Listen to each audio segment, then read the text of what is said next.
You could say I live in the middle of nowhere. I prefer to call it the middle of the wilderness, though. And after living alone out here long enough, I thought I would become familiar with the land out here, and even get comfortable. But I never have. Maybe used to this place, but never comfortable.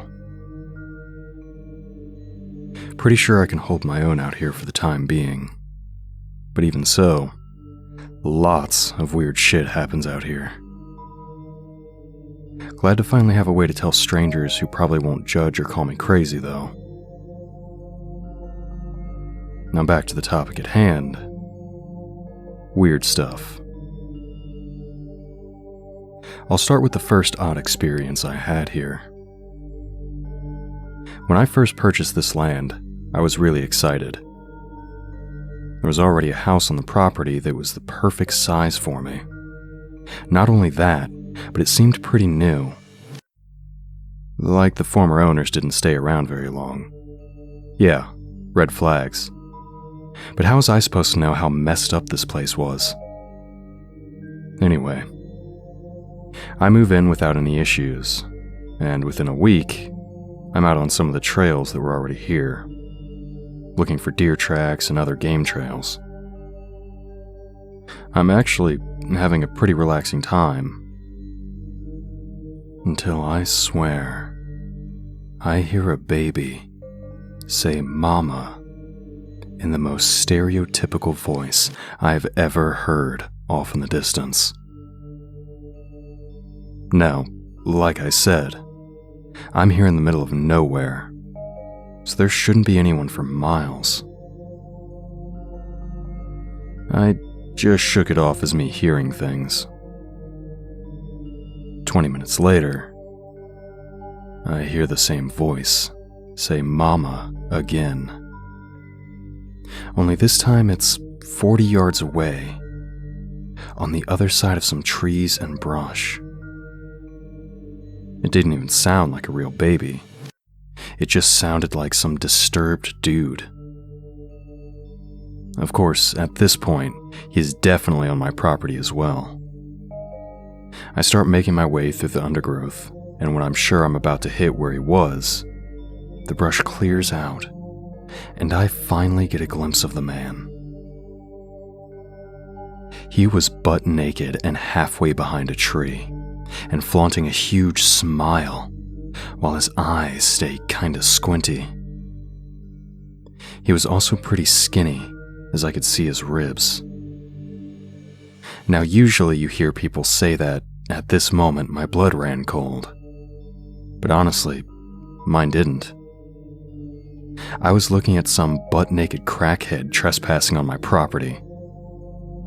He decided to let out another "mama" during silence when I was trying to figure out my next move, so I promptly responded with a hearty, "What the actual fuck are you doing?" And that's when he decided my next move for me. He started running at me, and I might have run away, if he hadn't been so scrawny. So when he reached me with that big smile, and looked like he was about to grab me, I punched him in the throat.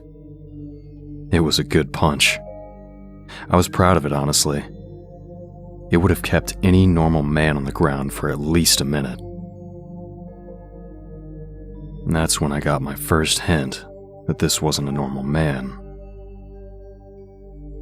While I was standing there, proud of my Mike Tyson-level haymaker, the guy immediately got back to his feet, and before I had time to hit him again, he dive-tackled me to the ground. And it hurt pretty bad. He somehow pinned my shoulders to the ground, and no matter how hard I kicked and punched him, he wouldn't let up. So I was forced to use Plan B. I pulled out my trusty Bear Grylls survival knife and stabbed him in the gut twice. That finally got his attention, and he hopped back to his feet, slinging blood all over me in the process. I got back to my feet, knife in hand, and waited for him to do something else. All he did, though, was stick a finger in his wound, then lick the blood off. Then he cartwheeled into the woods, crying like an actual newborn baby this time. Now by this point, I was pretty on edge. And right as he got far enough away that I could no longer hear him, I turned and walked home. I know I should have run, but running through the woods is so tiring, and I just didn't feel like it. When I got home, all was normal again. For a while. Another story that comes to mind when I think about odd things happening around the area is the event that led me to no longer camp in my woods. By the time that the events in this story took place, I had already experienced quite a few things on this property. And this was easily the third freakiest thing to happen up to that point, right behind the naked stab victim that cried like a newborn baby and cartwheeled into the woods. This time, I had decided that I wanted to go camping. Despite all the stuff that had happened, I had never been seriously injured in those woods. So why not go to sleep in them? Bad choice, I know. Anyways, the first few hours when I got into the woods went fine. I set up camp, built a fire, burned myself trying to cook a hot dog, piss on the fire that burnt me. Then I started to realize, camping is pretty boring when you're all alone. So, I decided to get some sleep. Next thing I know, I wake up to the sound of a young girl's voice down the creek. Sounds like she's college-type age. She sang, "Help. I need some help down here. I'm lost. Dad? Help." And I can hear her down in the creek from my tent. Now, this isn't the first time I've been lured into the woods by a voice pleading for help. But this voice was a lot more convincing than the others. Nonetheless, I still brought my newly purchased .45 caliber handgun that I had bought for dealing with the things on this land. I made my way into the creek, flashlight in hand, and headed down to the voice. Soon, I found the source. Now, I didn't put the flashlight beam on her right away, because I didn't want to blind her. But I could clearly see the outlines of a small girl sitting in the bank of the creek. I got about 15 feet away and she stopped me, stating that you really don't need that flashlight with the moon out like this. It wasn't even close to a full moon, so that confused me a little. I replied with, "I don't know about you, but I can't see a thing out here.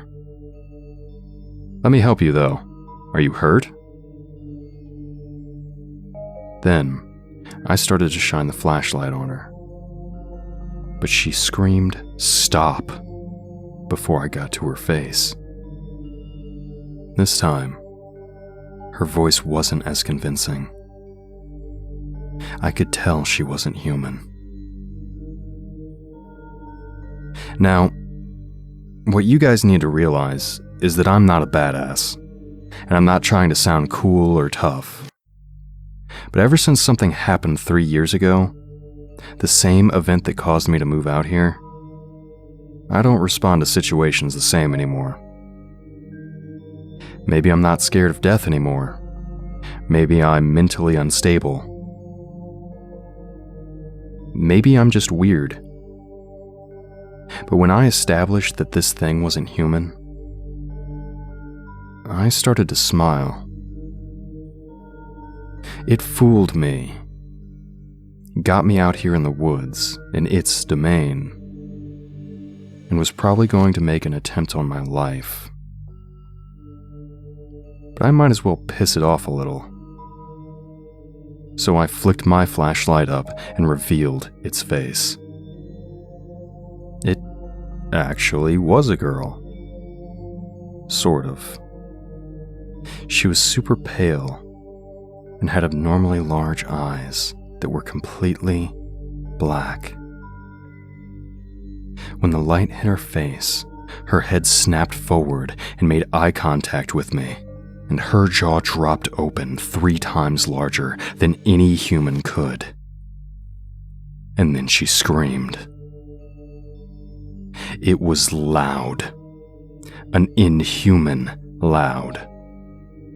It sounded like a girl's scream, but as if it was being played through massive speakers to make it ear-splitting. Then, I felt something closing around my neck. She hadn't moved, but was somehow choking me. Still screaming. I've realized while living here that the entities that can hurt you can also get hurt themselves. Now, most of them are tough as nails, but they can be hurt. This memory went through my head just as I felt something warm dripping onto my neck, and my left ear went quiet. Busted eardrum. I aggressively threw my flashlight at the bitch, and it connected with what I assumed was her eye. I couldn't tell for sure because I didn't have a flashlight, and yes, I forgot to use the gun. It was new, and in the current life or death situation, I forgot I had it. Luckily, this girl wasn't one of the tough ones, and I felt the grip on my neck loosen, and her scream stopped. No sooner had I taken my first breath when she bent over backwards possession style and sprinted into the woods in reverse. When I finally caught my breath, I slowly walked up to my campsite and went to sleep in the tent. You may be asking why I didn't go back home after that. Well, it was like a 20-minute hike, and my flashlight was broken, so I had to wait till morning. Slept pretty good though. No noises woke me up. I woke up the next morning expecting my ear to be killing me, but miraculously, it was completely back to normal. I later figured out that it was the lady in the tree who fixed my ear, but that was for another time. That morning, I just packed up everything and headed back home. Only thing that got messed up was my flashlight, so I wasn't even that disappointed in the trip. I still don't camp out there anymore, because no matter how weirdly wired I am, that girl really did freak me out a good bit. And I'm sure she's still out there. What you'll notice so far is that these entities aren't really very effective killers. But that doesn't go for everything out here. I can't tell you all about the property without mentioning Skinny. Fuck Skinny. I understand that skinwalkers are a common topic in the horror scene at the moment, and from what I can tell, I think that's the creature I'm dealing with. But I could also be wrong. Because if this is a skinwalker, it's advanced to another level. Not only does it imitate voice, it imitates appearance. And it really wants me dead or gone. I like to call it Skinny. I think it pisses him off, though. And when I say his name, I say it loud, especially at night. I know he's listening. I've lived here for 3 years now, and he's been harassing me for about a year. And he's good. One of the smartest things to come after me so far. The only one that can seem to almost get in my head. He tries to lure me out, not by pretending to be someone in trouble, like other imitators that I've dealt with before. He's aware that that stuff doesn't work on me anymore. No. He tries to piss me off. He wants me to try to kill him. The problem is, we both know I probably can't. One time he got me, though. I was watching a documentary about veteran suicide. It's a terrible topic. I'm a supporter of our armed forces, and I think it's terrible that our government doesn't take better care of the vets that risk everything overseas, so we don't have to. And they were doing a slideshow of men who had, unfortunately, lost the struggle with their own inner demons. I had to look away for a second, because this one guy that appeared on the screen looked too young and happy to have gone to this dark of a place. He was mixed race, from what I could tell, athletic looking, and had a big dimpled smile on his face. And then when I looked away, I'm suddenly staring at the same kid outside of my window. Same smile, same build, same uniform. One difference, however. Across his forehead was the word failure. I instantly knew it was Skinny. He wasn't trying to imitate this kid. He was insulting him. And he finally struck a nerve. I had seen him imitate so many other people and try so many other tactics, but this was one that finally broke me. I was ending this creature. I exploded out of my chair and bolted for my bedroom, grabbed my .45 caliber handgun, and proceeded to walk towards the same window the young soldier was still staring through. I got within 5 feet and saw that the word had changed. It now spelled out, I deserved it.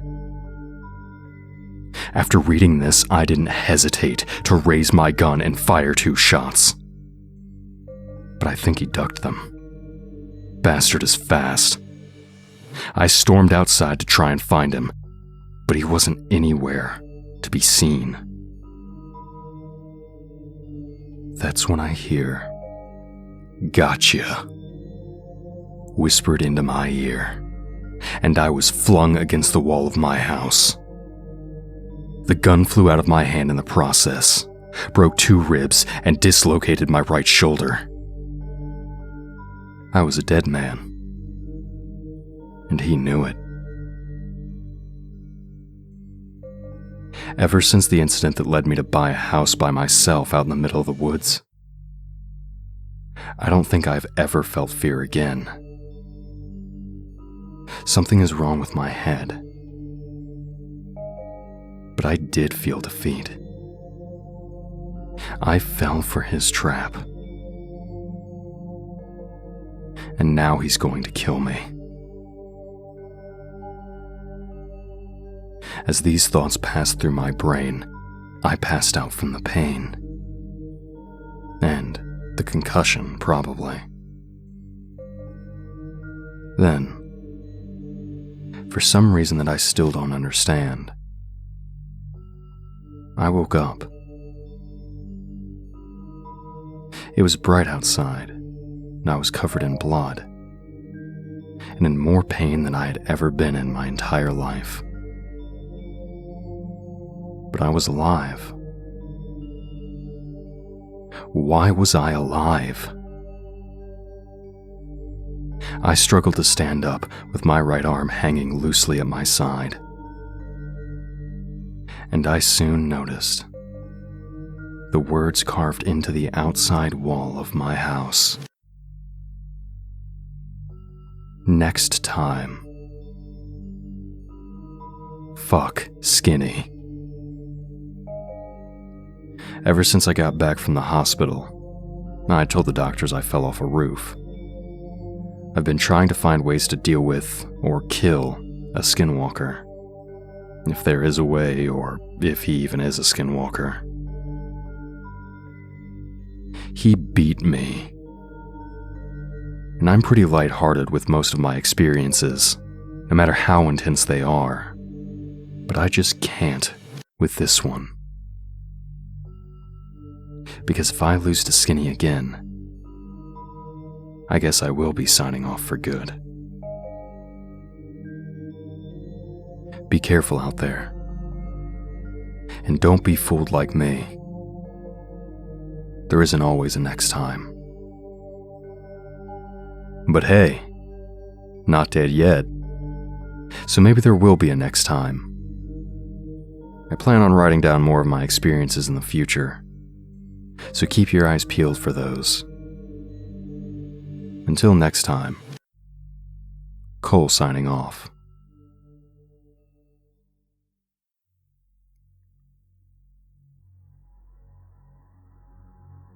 I'm happy to see that some of my experiences from part 1 got some attention. Wasn't expecting this stuff to actually get any traction. I'm mainly here to vent, and have a place to catalog the stuff that happens around my house. People also seem to enjoy the part where the naked dude attacked me and cartwheeled into the woods crying like a baby when I stabbed him. Still not sure if he was human. Now I feel obliged to tell more of my experiences. Also, feel free to leave any questions you have, and I will try to answer them in my next post. That being said, if you haven't read part 1, I suggest you go back now and read it. I'm going to tell the following experiences as if you already know about the other experiences I've written about on this property. This place is not normal after all, and it takes some getting used to. Now that the intro is out of the way, I think we can start with Camo. And Camo is a fucking nuisance. The first time I came into contact with him was during the first whitetail deer season. Now I'm a hunter, but the program that is helping me after the incident said I wasn't allowed to have guns because the noise draws too much attention. Bullshit. I live in the middle of nowhere, and there isn't anybody else for miles, unless you count the Chosen, but I'm pretty sure that the program isn't worried about them. Luckily, the lady in the tree hooked me up with the .45 caliber I now have in my possession. But I didn't have it upon first meeting Camo, unfortunately. Anyway, back to the story. I first saw him when I was walking towards a ladder stand I had set up on the tree to watch deer, since I could no longer kill them. And yes, I could have had a bow, but I'm shit with a bow. I would just risk hurting the animal. I don't like the idea of an animal suffering because I couldn't make a shot that would kill it instantly. Now, as I approach my stand, I notice a figure already standing in it. It's about the size of a regular human. He was dressed in full camouflage, pants, jacket boots, hat, face mask, and backpack. He actually seemed like a regular person, which I hadn't seen any of those in the woods for the entirety of the 4 months I had been living here. The things that live on this property are generally more extreme. But, no matter how relieved I was to see a proper human for once, he was deep in my property and hunting in my stand. I had to get him to leave. I reluctantly shouted over to him, "Hey, you ain't supposed to be here. Time to go, dude." Now, I was about 75 yards away and to his left, but I yelled pretty loud for him to hear me clearly.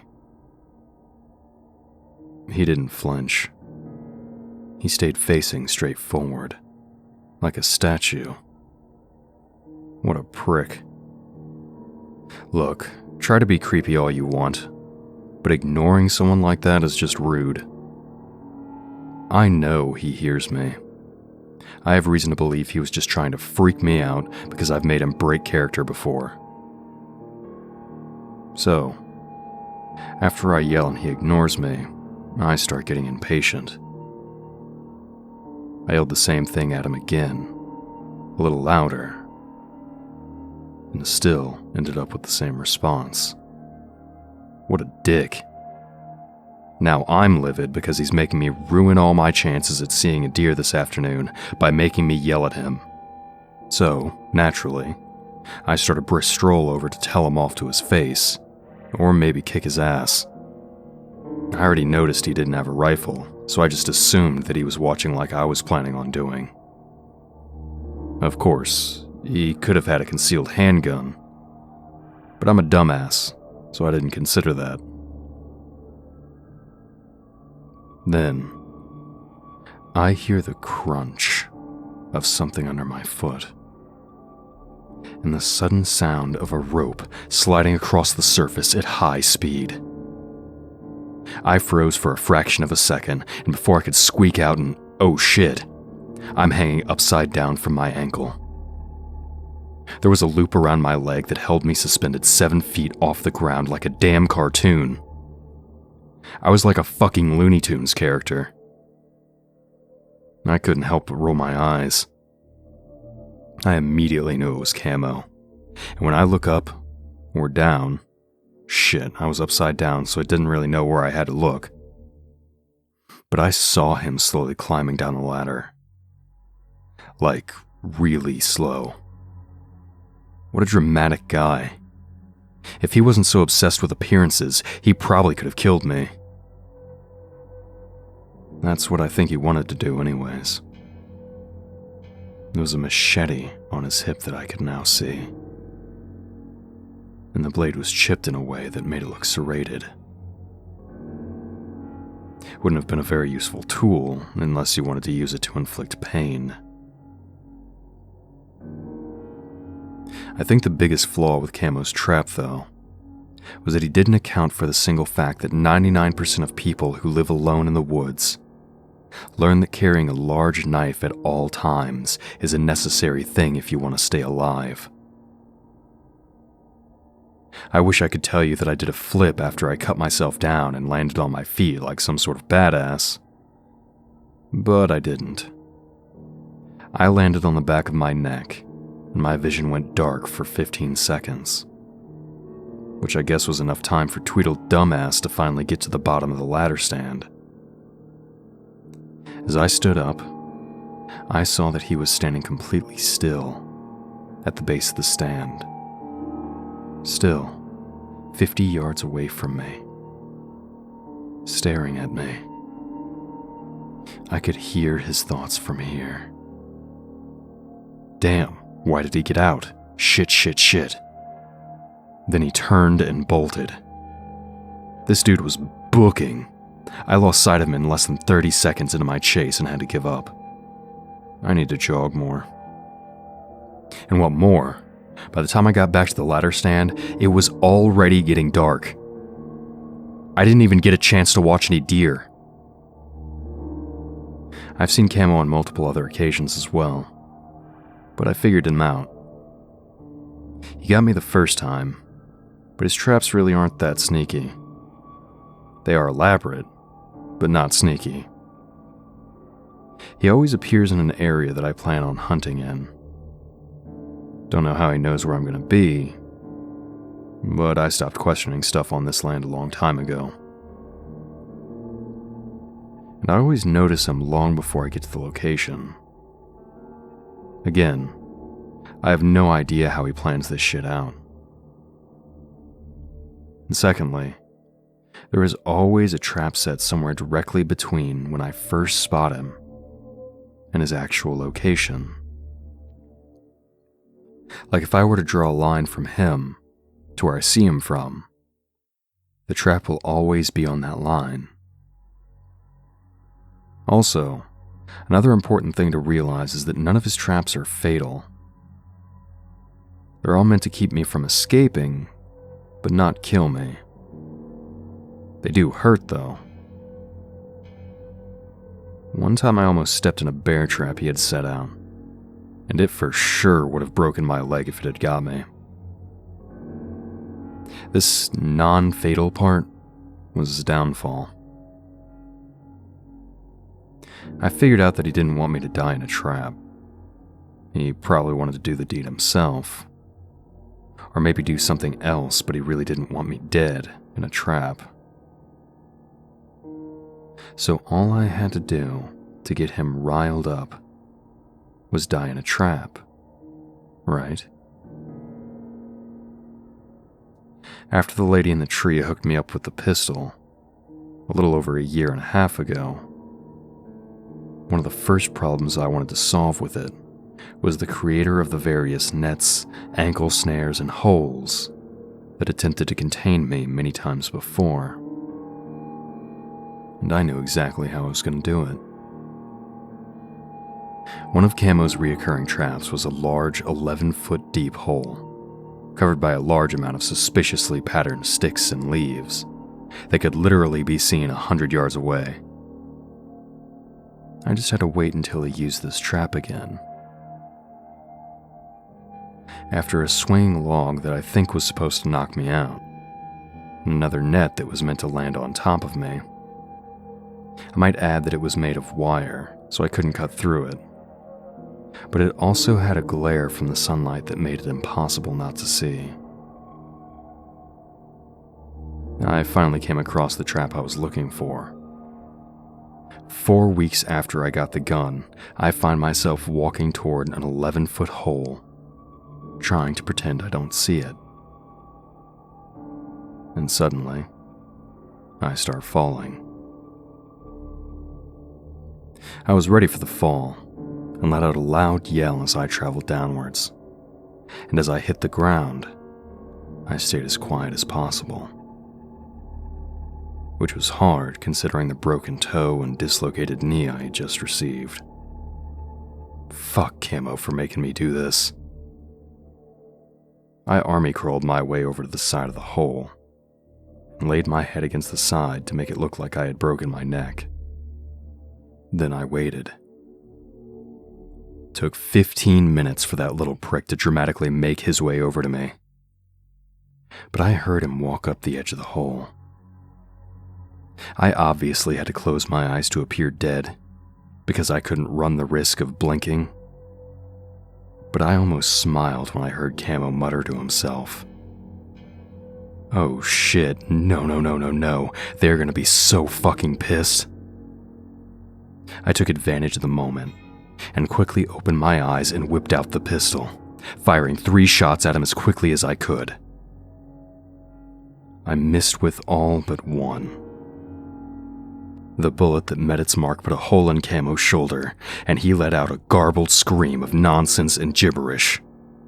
Something along the lines of, "You piece of fucking, you can't believe that ass fucking you shit, ah." He did end up running away. But as he ran, I heard him say, "Fuck this dude. I'm fucking done." I was laughing my ass off. Till I realized I was severely injured and had to climb out of this hole. Good thing it was daytime, though, or I might not have noticed the black rope that Camo had lowered into the hole while he was cursing himself for killing me. I somehow managed to pop my knee back into its joint based on shit I had seen earlier in life, and climbed out to limp my way back to the house. That was a good day. Broken toes are fucking expensive to get treated, though. The best part is that I haven't seen camo since that day. It actually worked. Wish I could pull something like that off with Skinny. Another thing I guess I need to explain to all of you readers is the lady in the tree. I've mentioned her a few times now, and at least some of you are probably wondering about her. I honestly don't know much about her myself, but she is hands down the best thing on this property. My first experience with her was when she healed a broken eardrum that I had suffered when meeting what I think was a banshee down in my creek. It was busted when she screeched really loud, and when I went to sleep, I woke up perfectly fine the next morning. I almost thought it was all a dream, until I saw blood still on my pillow, and the broken flashlight that I had used in personal defense. Well, I guess that was the first time she affected me directly, but not the first time she had helped me out. True first time I didn't realize was her until last night. It was the gun. The gun that I talked about purchasing in part 1 wasn't really purchased.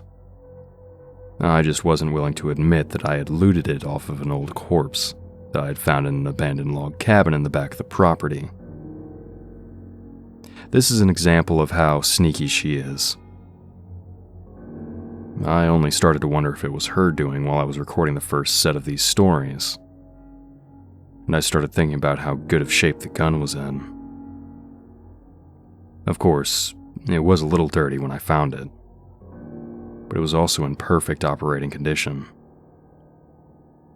And I figured that the skeleton that was clutching it didn't need it anymore. But hell, at this point I wouldn't be surprised if it came to life each night. Either way, I left the cabin with a new sidearm and 2 boxes of ammunition. I didn't really think about it much, because finding a gun on a body is pretty mild considering the events that go down here on a week-to-week basis. But yesterday, I started questioning the real origins of this gun. It was so well maintained and new feeling when I got it, but the skeleton had looked like it had been there forever.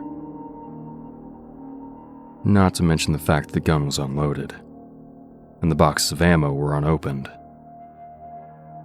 But the skeleton looked like it had died holding the gun, like he was intending to use it. It didn't add up. So, I headed back to the cabin, and I found my answer. Everything was the same when I got there as it had been over a year ago. I mean, nothing had changed, especially not the body. The exact same as before. I was nervous at first, not because the body scared me, but because the joke about the skeleton coming back to life from earlier wasn't really that far-fetched in this place. I've never seen an undead skeleton, but I have seen other forms of undead. Maybe I'll tell you about those experiences sometime. Nervous or not, though, I had to confirm my suspicions. I approached the body and started examining the clothes. Just like I expected, the flannel shirt and brown jeans had no tags. Not like they had been ripped out, but like they were never there to begin with. Now there was only one more thing to check. I took out my knife and scraped the blade down the skeleton's exposed arm bone. Sure enough, a shaving fell off. It was wood. The entire skeleton was made of wood, and painted a lightish brown among other discolorations to look like the real deal. The lady in the tree is very talented when it comes to wood, but she can do so much more. I've only seen her in person 2 times. Once, when I caught a glimpse of her smiling as she walked into an opening, into a tree, only to close the opening with a door that fit so perfectly I couldn't see the edges when I walked up to it. It just looked like a normal tree. And a second time, 2 days after I encountered the screeching banshee in the creek, I saw her out the window of my front door, smiling in. She winked at me and ducked out of view. I ran to the door to try and see her fully, but by the time I swung the door open, she was gone in the night. Nowhere to be seen. Which is really annoying. I would almost consider us friends by now, and she still won't show herself to me fully. Now, when I saw her for the second time, I didn't know what or who she was. But when I looked at the ground under feet, I noticed the small sheet of what looked like homemade paper. On it was a message that read, "I wish to congratulate on killing the Keelet. He was bringing an evil over the land that was distressing the forest. I don't know how you actually ended him, but I am happy all the same. I have seen you roaming, and I am certain you have seen me. We work towards the same goal, cleansing this land. My vows as a medicine woman keep me from directly interfering with the creatures of this land. But I wish you luck on your mission, and will support you from the shadows as best I can. I hope your ear feels better." So, I think the Keelet she was talking about me killing was a rabid coyote that I had killed a few days before the creek incident. It was hairless and just stared at me through some trees. I think it was trying to intimidate me to leave its territory. So, I shot it between the eyes and left. My territory, bitch. But this was the first time I realized that I finally had someone on my side on this land, and that was a relief. She was actually really helpful. Once, I got bit by a rattlesnake, and when I got home, there was a bottle labeled anti-venom sitting on the kitchen table. Another time, I got bit by one of the shadow children while I was hiking, and when I got home, there was a bottle of purple liquid in a glass vial in the same place on the table. I honestly expected it to heal the wound or something, but it just made me really drunk. I guess she couldn't help me much all the time.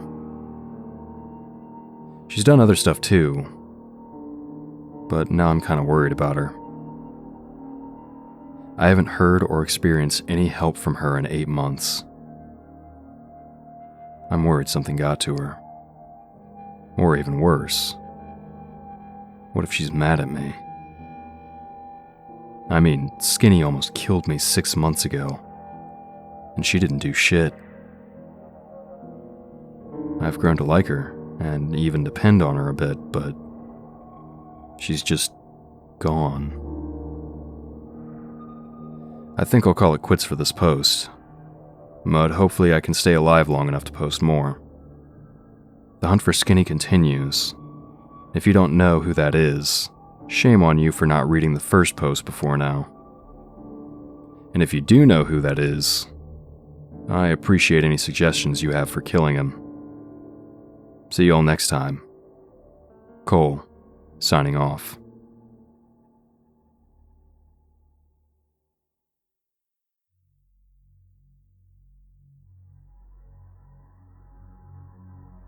Hey guys, I'm back. I know it's been a few days since my last post. One of the pails chewed through the wires of my generator, and since civilians aren't allowed out here by the organization, I had to wait 3 days for one of their electricians to get out here. The only reason I knew it was a pail that chewed through the main cable was because I watched it do it. I was hoping it would electrocute itself, but I forgot the part where that's the only source of power for my house. Since then, Chosen had stolen my backup. This is probably a good time to say that if you haven't read the first 2 installments of the series, you should, because I highly doubt any of this will make any sense. They aren't long, and I will link them at the bottom of this post. Now, back to the regularly scheduled programming.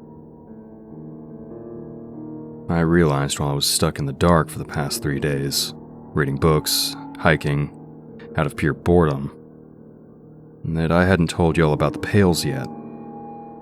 They suck. But they are kind of funny once you figure them out. I've seen them on quite a few occasions on the property.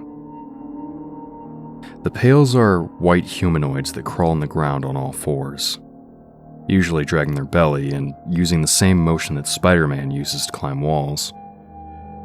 They can move at about a jogging pace, and their faces are usually stuck in some distorted expression of pain or anger. Boy, are they stupid as all hell.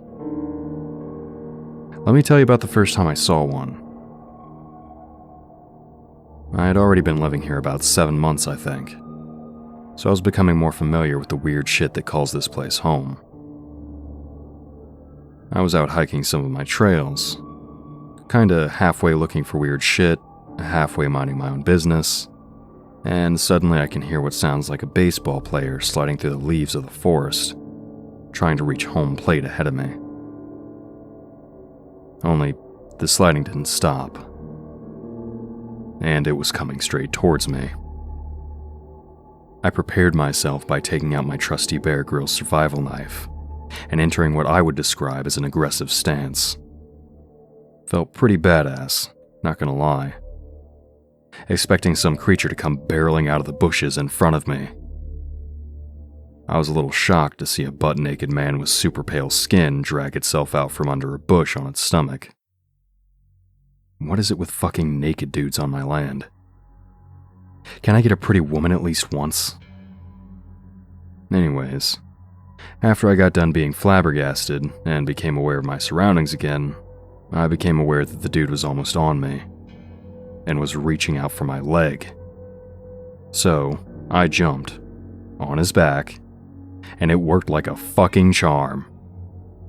This little bastard didn't have superhuman strength like some of the other things out here, so when I landed on its back, it couldn't do anything but sit there and flop its legs and arms around like a fish. At this point, I'm on the verge of tears. It hears me laughing and tries to turn its head and spit on me, which it can't do, and that made me actually start crying laughing. I fell off it at this point, and the creature quickly turned around and locked its teeth onto the toe of my left boot. I like to wear steel-toe boots around the property because even though they are heavy, I know that in a scuffle, being able to kick with a boot and not having to worry about breaking a toe is nice. This is what led to me realizing that even though the creatures didn't have super strength, it did have a super bite force. When it first latched onto my boot, I wasn't worried. I started trying to shake the thing off without much urgency. I already knew it wasn't a man by this point, because it didn't possess an asshole or other genitals.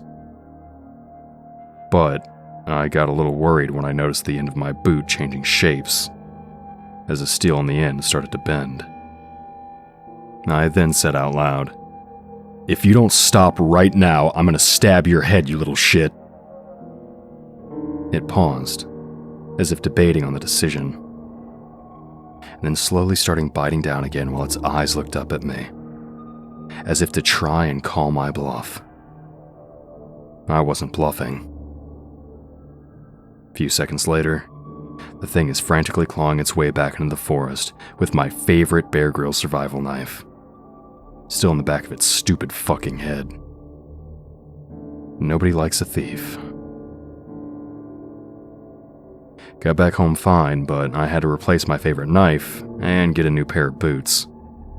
So it was a pretty shit hike. It was the next time I saw one was when I figured out their biggest fear. And it's so fucking stupid. I was down in my creek playing with a new toy I'd gotten in town earlier that week. It was this net. It was designed to catch little minnows and shit. And it was a blast. I don't really have any use for minnows or whatever other little fish I was catching, because I can't go to the only pond on the property that had big fish, since I made that deal with the crocodile man. So, I was just catching them and letting them go.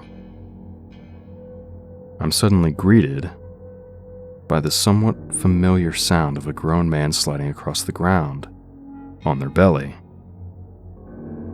It had been almost 2 months since the last incident I had with a pail, but I immediately recognized the sound. This was the dunce that had stolen my knife, and I really valued that Bear Grylls survival knife. They can actually be purchased at your local Walmart. It's a really good product. Unfortunately, the pail that emerged this time wasn't the same one.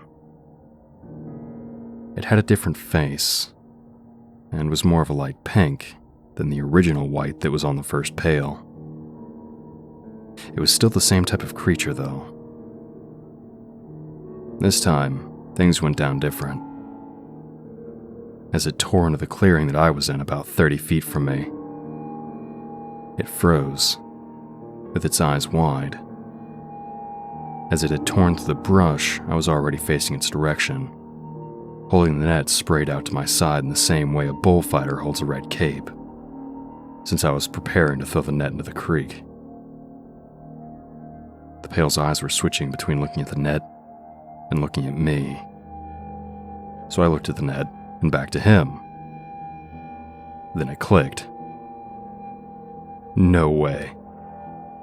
I giggled to myself as I started to catch on to what was happening. I took advantage of my suspicions and started running and flailing the net around at the pail, and it freaked the fuck out. It actually rolled over trying to turn too fast as it spun around and took off into the woods. I then started wheezing laughing as I fell to the ground with tears running down my face. These fucking things can bite through steel, but it's terrified of a nylon net. I know that might not be funny to some, because I have a twisted sense of humor, but it made my week. Long story short, I keep the little net in my hiking bag every time I go out now, and every pail I've come across is utterly mind-fucked at the sight of it. Good times, man. Wish all the things around here were that easy to deal with. On another note, I got an email from an organization asking me about the keelet that the lady in the tree claimed that I killed in my last post. They wanted to know if I had disposed of the body, and if they could come and retrieve the remains from the woods if I had just left it. Then, they said something that caught me off guard. When I said something about having to check with the program that put me out here, they responded with, "We are the parent organization of that program," and proceeded to give me my own address, as well as details about my former life that only the program should have known about. In all seriousness, I have a dark past, and haven't always been a great man. But I'm done with that shit, and it pissed me off that they would even bring it up. I responded with a simple, "Fine, but don't bring that shit up again," and blocked the emailer. No one's shown up yet, but I guess we'll see what happens. On a good note, I haven't seen Skinny in a couple of weeks, So that's nice.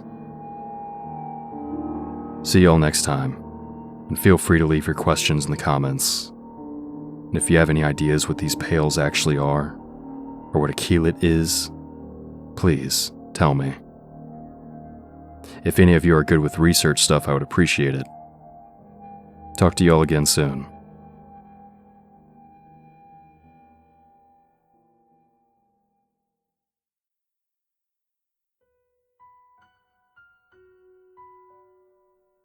Well, I'm back, guys. Welcome to part 4 of this documentary? Catalog? Diary? I honestly don't know what this is anymore. Because I thought I would only be using this platform to tell stories of stuff that has happened in the past on this property.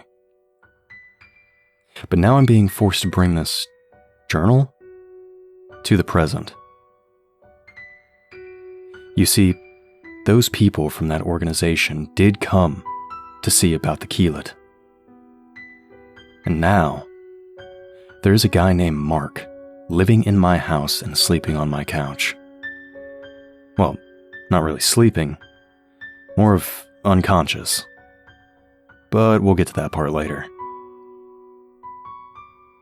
After a few days of this organization that wouldn't tell me their name not showing up, I figured it was just a troll who managed to figure out my email account and hack into my personal info. But alas, on the third day, he rose. Nah, not really. But 4 guys did end up knocking on my front door. They were all dressed pretty normally, except for the matching gray combat boots. That told me that these were men of action. Which also means that they were going to try their hardest to push me around and play badass. My suspicions were confirmed when the guy in the lead identified himself as Mark and immediately asked me where I claimed to have actually killed a keelet. What a prick. Look, I still don't know what the fuck a keelet is, and I don't claim to have killed one. The lady in the tree said I killed one. I only assume she's talking about the hairless coyote I killed down near the creek. At the mention of the lady in the tree, they all looked at each other with an expression of, this dude is a waste of time. The feeling was mutual. I was getting a little impatient by now, so I chimed in with a, if you guys are done being superior to me, I can take you to where I killed the coyote. The one behind Mark, whose name I don't remember, said, sure, let's get this over with. 30 minutes later, we're standing in front of where I killed the thing that I now know wasn't a coyote. Look, I know I may not have clarified it yet, but I killed this thing well over a year ago. Shit, maybe 2 years. And the only reason that the organization knew that I had killed it was because of the post I made earlier this week. A lot of decomposing and feeding can happen to a body in the woods over that long period of time. On top of that, I hadn't been to this part of the property in a very long time, because there aren't any trails or interesting locations here. But I was taken aback when I saw what had happened to this body over the course of 2 years. Absolutely nothing. The body looked like I had shot it yesterday. The only evidence that it was older was the fact that all the blood had seeped out from the head wound and long since dried up. But the skin, face, and the fur on its paws were completely preserved. It only had fur on its paws, which was odd. When we got to the body, the snickering crew of 4 went dead silent. You said this was killed around 2 years ago, didn't you? Mark said. Yeah, but I haven't been down here since. Why is this thing still preserved like that? What the hell is happening? I questioned. One of the guys who hadn't said a word up until this point chimed in. Keylets are so unnatural and dark that nothing that occurs in nature will have anything to do with an authentic one. This includes bacteria, fungi, and scavenger animals. Then he muttered something about a level 107 beast. Mark looked at me with a serious face and said, "So if this Keelet story is true, does that mean all the shit you said in those posts about this place were true?" Before I could answer, with a "what do you think, asshole?" a low, raspy laughter started to surround us and began closing in. It was coming from all directions. We looked up from the body to see at least 50 hooded figures surrounding us, laughing menacingly. All 4 of the military men pulled their concealed pistols and took aim. But before they could fire a shot, I called out over the laughing. "Hector, I told you next time you and your little chosen crew sneak up on me, I'm kicking your asses again." Everyone paused. The chosen, the 4 organization men, and the pale that had just crested a hill 30 yards behind one of the cult members. A few seconds later, one of the hooded figures took off his hood to reveal a chubby, jolly-looking face with rosy cheeks and wire-rimmed prescription glasses. "Aw, man, we didn't know they were with you, Cole. We all thought they were trespassers. We're sorry," Hector said with a downcast gaze. "Why do you even need them to begin with?" I retorted. Hector hesitated for a moment and said, "Our god wants a real sacrifice, and those white crawly humanoid thingies just aren't doing it for him anymore." At this moment, the pale that I could see frozen on top of the hill turned and bolted back into the woods. Hector then proceeded to call to the other hooded figures. "They're with Cole. We can't have them." There was a collective sigh as all the chosen looked at the ground and walked away into the woods. I didn't notice until they were all gone that the 4 organization men hadn't lowered their weapons the entire time. "You pussies ready to head back to the house? It gets dark in 45 minutes, and if those guys got you on edge, then you won't last long at night." Mark shot me a look that explained in detail how much he hated me, without the need for words, while his 3 partners put on thick rubber gloves and put the Keelet into a sort of body bag. As we were walking back towards my house, with the 3 stooges carrying the corpse of the dog demon,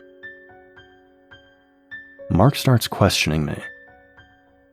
"What was that group back there?" "Some cult, I guess. They told me they worship Cunt Hulu or something."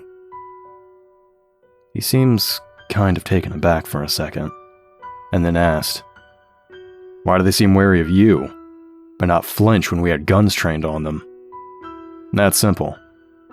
They don't fear death, but they do crack when exposed to severe pain for long enough." Again, Mark seemed surprised by my answer. He's starting to strike me as simple-minded. "So, how did you inflict this pain on them?" I don't want to answer any more of these questions. I really didn't. This was the kind of shit that I don't like to dwell on. That was a different life. And I don't like when it seeps back into the present. Sure, it's nice to have a local murder cult leave you alone, but I used methods that I regret to get that luxury. The last thing Mark said to me on our hike back to the house was, "Look, dude, my mind is telling me that you're batshit crazy. but my instincts are telling me that you're a threat. Which one are you?" I looked him dead in the eyes and mumbled, "That's up to you." Let me tell you, the look on his face was priceless. I love mind games. A few minutes later, we reached the house, and all 4 of the goons walked up to this big black van they had arrived in. They start loading up the body, and as I reach my doorknob to go inside, I hear Mark start raising his voice while talking on the phone. "What? This guy isn't even right in the head. I know there is stuff here, but why with... Look, let me get a team down. Okay, yes, he does have experience, but... Wait, what did you just say?" He then stares at me, with a mixture of confusion and disbelief. I told him where I came from. I could tell by the way he looked at me. He hung up the phone without any more arguing and began to walk over to me. As he reaches me, he says, "My higher-ups have told me that I need to stay with you for a while and keep an eye on the activity around here." I responded with, "You can't be serious." "Wish I wasn't," he said back, then added, "They also want me to remind you that you didn't pay for this house, or this property." With that, I opened the door with my best butler impression and gestured for him to enter my home. As he walked through the door and dropped what I assumed to be his emergency bug-out bag on the floor, he froze. Can I just say one thing real quick? Fuck Skinny. I didn't hear how heavily he was breathing at first, because the van was making noise as it was driving away. But as those sounds faded, I realized that Mark was breathing like he had just sprinted a marathon. His eyes were trained on the window, with his body completely rigid, with his hand on his hip, ready to draw his gun. I followed his gaze to the window where I confronted Skinny many times before. And, sure enough, there he was. Only this time he wasn't someone I recognized. This time he was a fairly attractive, tall, and athletic blonde woman. She was smiling and holding a heart-shaped balloon. Upon closer inspection, I could tell that the balloon read, "It's a girl." I rushed in front of Mark to try and snap him out of whatever trance he was in, but I soon realized the tears that were welling up in his eyes. By this, I gathered that this woman was no longer with us, and the girl most likely wasn't either. Fuck you, Skinny. I calmly started explaining what Skinny was to Mark, but soon after I started, he stopped me. "I read the stories, Cole. I know that you've talked about this thing before, but I'm trained to handle these kinds of things, so don't worry about me. Because I'm gonna fucking kill it." With that, he made a mad dash to the door, in an effort to get outside and confront Skinny. I managed to block him and push him to the ground, saying that he won't come inside, so just keep your shit together and we live. Mark wasn't in a listening mood, though. He jumped back to his feet, straight into a fighting stance. Oh, great. After a second, he threw a fast left hook straight for my face, but he wasn't fast enough. I ducked under the swing and connected my elbow to the underside of his chin. He went out like a light. And by the time the scuffle was over, Skinny was gone. I put Mark on the couch, and now I'm typing this, thinking about going through his computer before he wakes up. Anyways, that's it for today. Please, if anyone knows what a keelet is, let me know. What did I kill? What did Mark mean by he was trained to deal with this kind of stuff? What is he, a monster hunter or something? I'll try to get some answers before my next post. See y'all soon.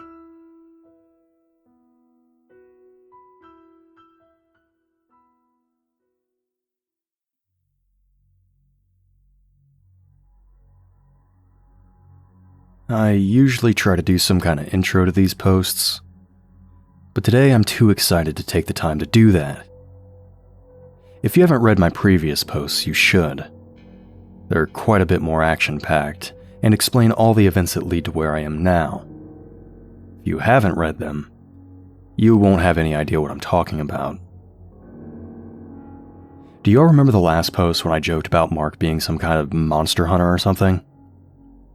Well, I went through his computer, and I'll be damned if he isn't.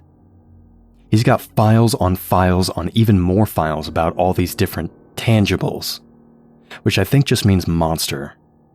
I even managed to find a file on the keelet. No wonder they didn't believe I had killed one. Apparently, a keelet is a creature in Native American mythology that is described as a furless, dog-like thing.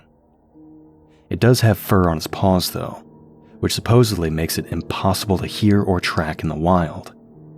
Pretty tame so far, right? Don't worry, it gets better. Apparently, looking at them is supposed to immediately fry your brain and disorient you, making you an easy kill for the creature. But that didn't happen to me. The only reason I can think of for the mind cooker effect not happening to me is because I don't process things the same anymore. Not after the events that led me to live out here. Or maybe it wasn't even a keelet. There were a few more details I didn't get to read because before I could finish, I felt cold steel on my neck. Mark had woken up and was now pressing a knife to my throat. "What do you think you're doing on my computer?" "The fuck does it look like? I'm trying to figure out who the man that's passed out on my couch is." Mark thought for a second, still not moving the knife from my neck. Then he asked,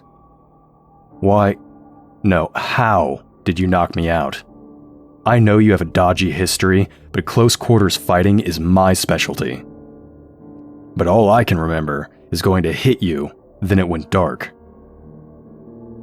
"Careful not to move and slit my throat," I said. "You got desperate and went for a one-hit knockout. Frankly, your left hook is too slow to hit your opponent. When you clearly telegraphed exactly what you were planning on doing with your hips, I dropped under the blow and threw an elbow to the bottom of your jaw." The knife loosened a little. "You seem to know your stuff. Why pretend to be a dumbass then?" Excuse me? First of all, I'm not pretending to be anything. Second of all, fuck you." The knife fell away completely now. I took the opportunity to turn and start asking my own questions. "So, you are an actual fucking monster hunter, huh?" He paused a moment before replying. "Yeah, I guess I am." "So, why is an organization that employs monster hunters also the owner of an organization that is helping me escape my past?" Mark winced this time. Not a good sign. "Cole, the organization that is claiming to help you escape your past probably doesn't exist. The organization has many false companies that it uses to gather intelligence and run experiments. I have reason to believe that they put you out here knowing about your past in an effort to see if anyone could survive in an area that is known for having extremely high levels of tangible activity. They also knew that if you were to die, they wouldn't have to worry about people looking for you. However, I also think that you have probably far surpassed their expectations. The higher-ups haven't actually told me so, but they can't possibly expect anyone to kill a keelet on their own. Or have fun with a creature like a fleshgate." Holy shit. That was a lot to take in. I took a deep breath, then cautiously asked, "What the fuck is a fleshgate?" Mark put both of his hands on his head and let out a, seriously, dude, does anything even faze you? Fleshgates are those things that you call pails. They are only level 4, but still too much for most people to handle, let alone fuck with one on a regular basis like you claim to do. And there goes that fucking level thing again. I had seen various levels ranging from 2s and 3s all the way up into the hundreds on the reports that I had read while browsing Mark's computer. But I had no clue what they meant. What's all this level shit about? All the monsters on your computer have one, but I don't know what they mean. Mark shot me an angry look. Guess he was still mad that I had gone through his shit. We base a beast's strength on how many unarmed, adult men we predict it could take down before being overwhelmed. One man is equal to one level. Just then, I remembered that the level based on the keyleth was 107. So hold up. You're telling me that the keyleth I killed was rated at... Before I could finish, he interrupted me. 107. No way. I knew about the mind-baking stuff, but that thing was no larger than a golden retriever. No way in hell it could kill 107 people. Your people predict that that dog thing could kill 107 people? No, dumbass. They predict it could kill 106, then lose at the 107th. I had trouble believing him. Look, Mark, I read about how they can cook your brain when you look at them, but I stared the thing in the eyes, and it had no effect on me at all. Why? This puzzled him. I really don't know.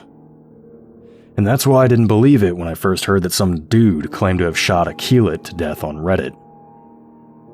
What really confused me is why the higher-ups decided it was worth getting a team to investigate. Now I know that they were fully aware of the caliber of shit that happens here. Speaking of caliber, can I see the gun that you used on the keyleth? Damn it. I knew this was going to happen as soon as I mentioned the gun on my posts. The organization had a no-gun rule for me, which is why it was a pretty big deal that the lady in the tree had helped me get my hands on one. But now, they knew. And they weren't going to let me keep it. Fuck off, dude. I'm keeping the gun whether your bosses tell me to or not. To my surprise, Mark looked genuinely confused by my sudden response. I don't want to take your fucking gun. I just want to see it. A normal pistol shouldn't be able to kill a keyleth with one shot, no matter how perfect the aim is. I need to see what makes this gun different, and bring the bullets too. They're what I'm really interested in. He really didn't know about the rule I had been given about no guns. Weird. I reluctantly went into my room and retrieved my trusty .45 caliber thunderstick and the only box of ammo I had left. I started off with 2 large boxes of bullets, but over time my supplies whittled down to just half of a box. As soon as I dropped the weapon and ammo onto the coffee table, Mark immediately started inspecting one of my bullets. I knew it. Do you even know what these are, Cole? 45 caliber? I responded somewhat slowly. Without looking up from the bullet, Mark began to explain. These are NAT rounds, specifically designed to deal with unholy creatures of chaos. They are created when the metals used to make the bullets are blessed by Native American shaman and medicine men. You can tell what they are by the slight warmth they give off, and the small vibrations you can feel when you squeeze them between your fingers. However, These are the most active rounds I have ever come in contact with.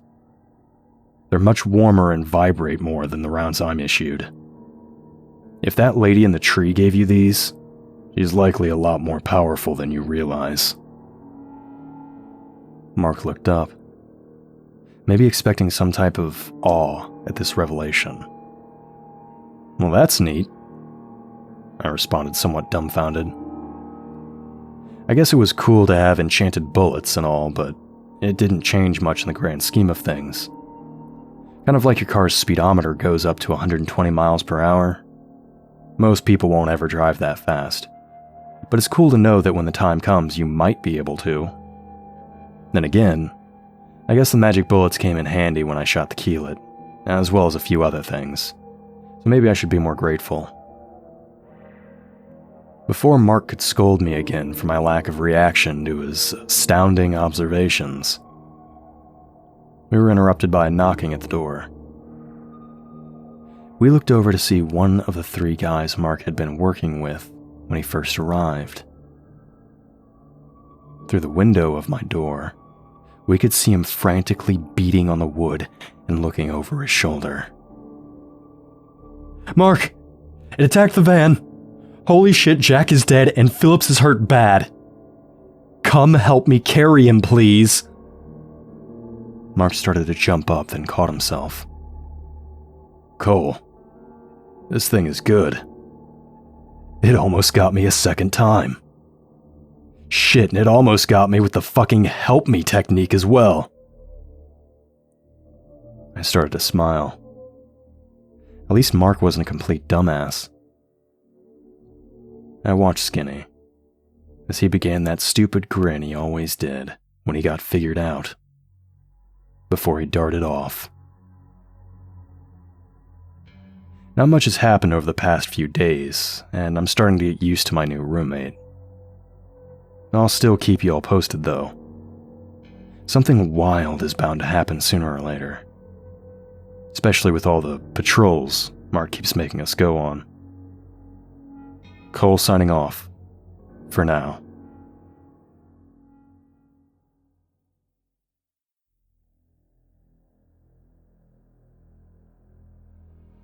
The last post, I said something wild was bound to happen sooner or later.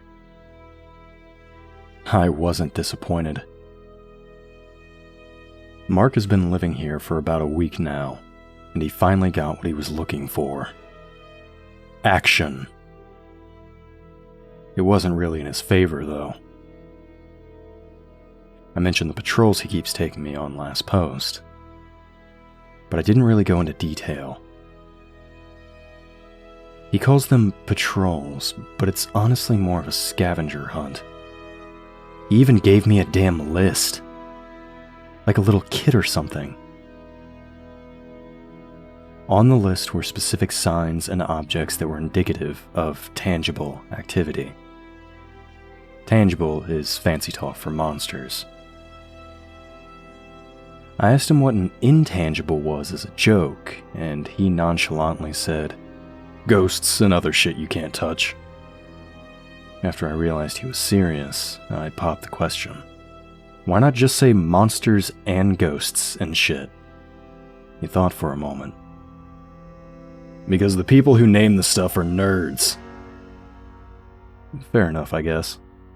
I'm off on a tangent again. Back to the scavenger hunt. The list he gave me had a lot of stuff on it. And as I was walking through the woods for the second time that day, one thing on the list kept catching my eye. Stairs? Why the fuck would stairs even be on the list? That's not paranormal at all. Also, if there had been stairs in these woods, I would have already found them. That's not something you miss. I mean, I thought this whole search around for stuff idea was stupid from the beginning anyways. I never searched the hellspawn of the property. It always found me by itself. The only reason I even participated in Mark's patrols were to humor him, so I wouldn't be as crabby. And because I like to get outside anyways. Even so, stairs?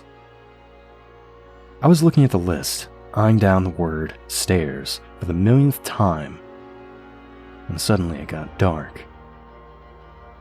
Confused, I looked up to see that it hasn't actually gotten dark. I was just in a shadow. A shadow that was being cast by a tall, skinny wooden wall. I had been to this exact spot a few days earlier and there had been no such object.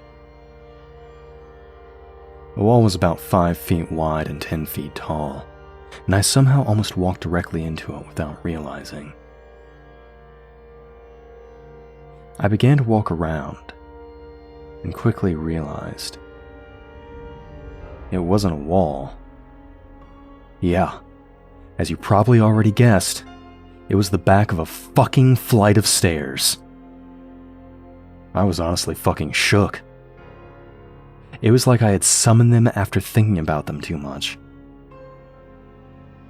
I immediately called Mark on the radio he had given me for situations like this, and I yelled, "Dude, I actually found the stairs, like real freaking stairs out here."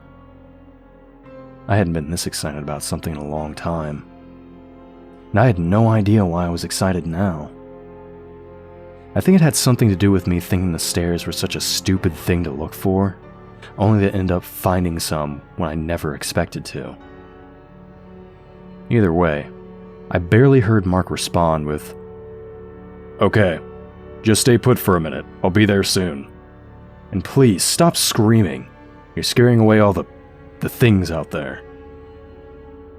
He said something else, but I wasn't listening. I was far too engrossed in these stairs. I had to go up them. It wasn't like they were calling to me or anything. It was more the fact that I was pretty sure I would be able to see my house from up top. So with Mark still saying unintelligible commands on the radio, I began to ascend. As I walked up the stairs, the woods around me started to quiet down. Which is weird in retrospect, but I really didn't pay any attention to that. Another thing I noticed was that there wasn't any leaves or dirt or anything on the steps. Anyone who has experience in the woods knows that it only takes a few hours for Mother Nature to spread her shit all over any given object that's left in her care. The real anomaly happened when I hit the top step. See, the second my heel hit the top step, I heard Mark let out a, "What in the son of a bitch?" I froze. I started weighing my options. If I let whatever was out there kill Mark, I wouldn't have to deal with him anymore. I also told myself I wasn't going to kill people anymore. Does it really count as killing him if I just let him die, though? They'd probably just replace him anyways.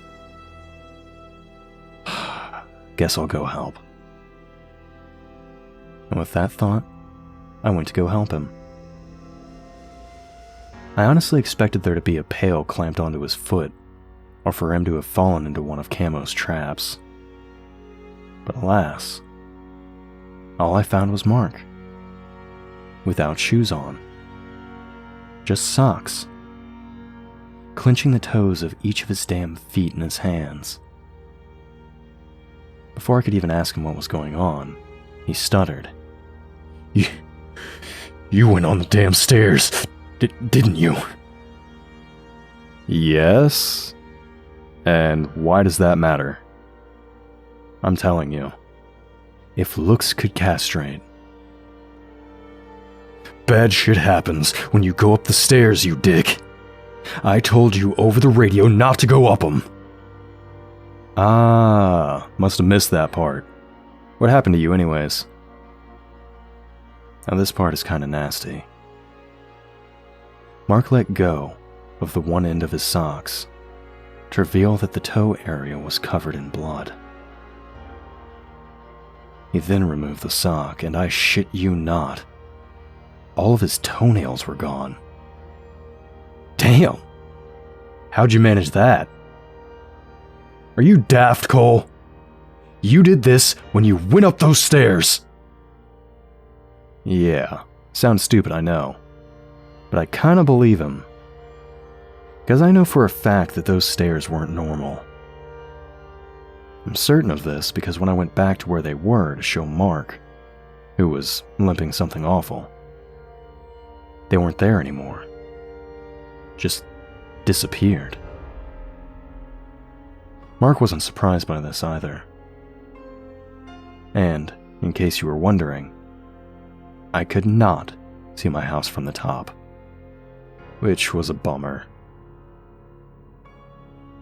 That's about it for the stairs. But something else did happen yesterday. The day after the stairs incident. I actually met a brand new monster. At least, new to me anyway. I think Mark knew what it was, but he won't tell me. It gave him the spooks, though. As you may have already gathered, it happened on one of Mark's patrols. He was actually adjusting to life without toenails pretty good. I'll give him that. The night before, he took a large amount of bandages and rubbing alcohol from my bathroom. Guess he did a good job on himself, because he was walking pretty close to normal now. I did hear a lot of groaning and heavy breathing that night in my living room, though. I hope it was him patching himself up, and not him having fun on his laptop, if you know what I'm saying. Anyways, we were walking through an area of the woods that stays somewhat dark during the day due to the dense tree cover blocking out most of the sun. Other than the lack of light, everything seemed pretty docile. That was until Mark started complaining about a noise. Cole, do you hear that? It sounds like static or something. What? No, I don't hear a thing. Mark put a hand on my chest, stopping me mid-sentence. I looked over at him to see what's up. He is staring at me with extremely wide eyes. We need to get out of the house. Now! I had never seen him get this flustered, so I knew things were serious. I nodded, and we both turned to run out of the house.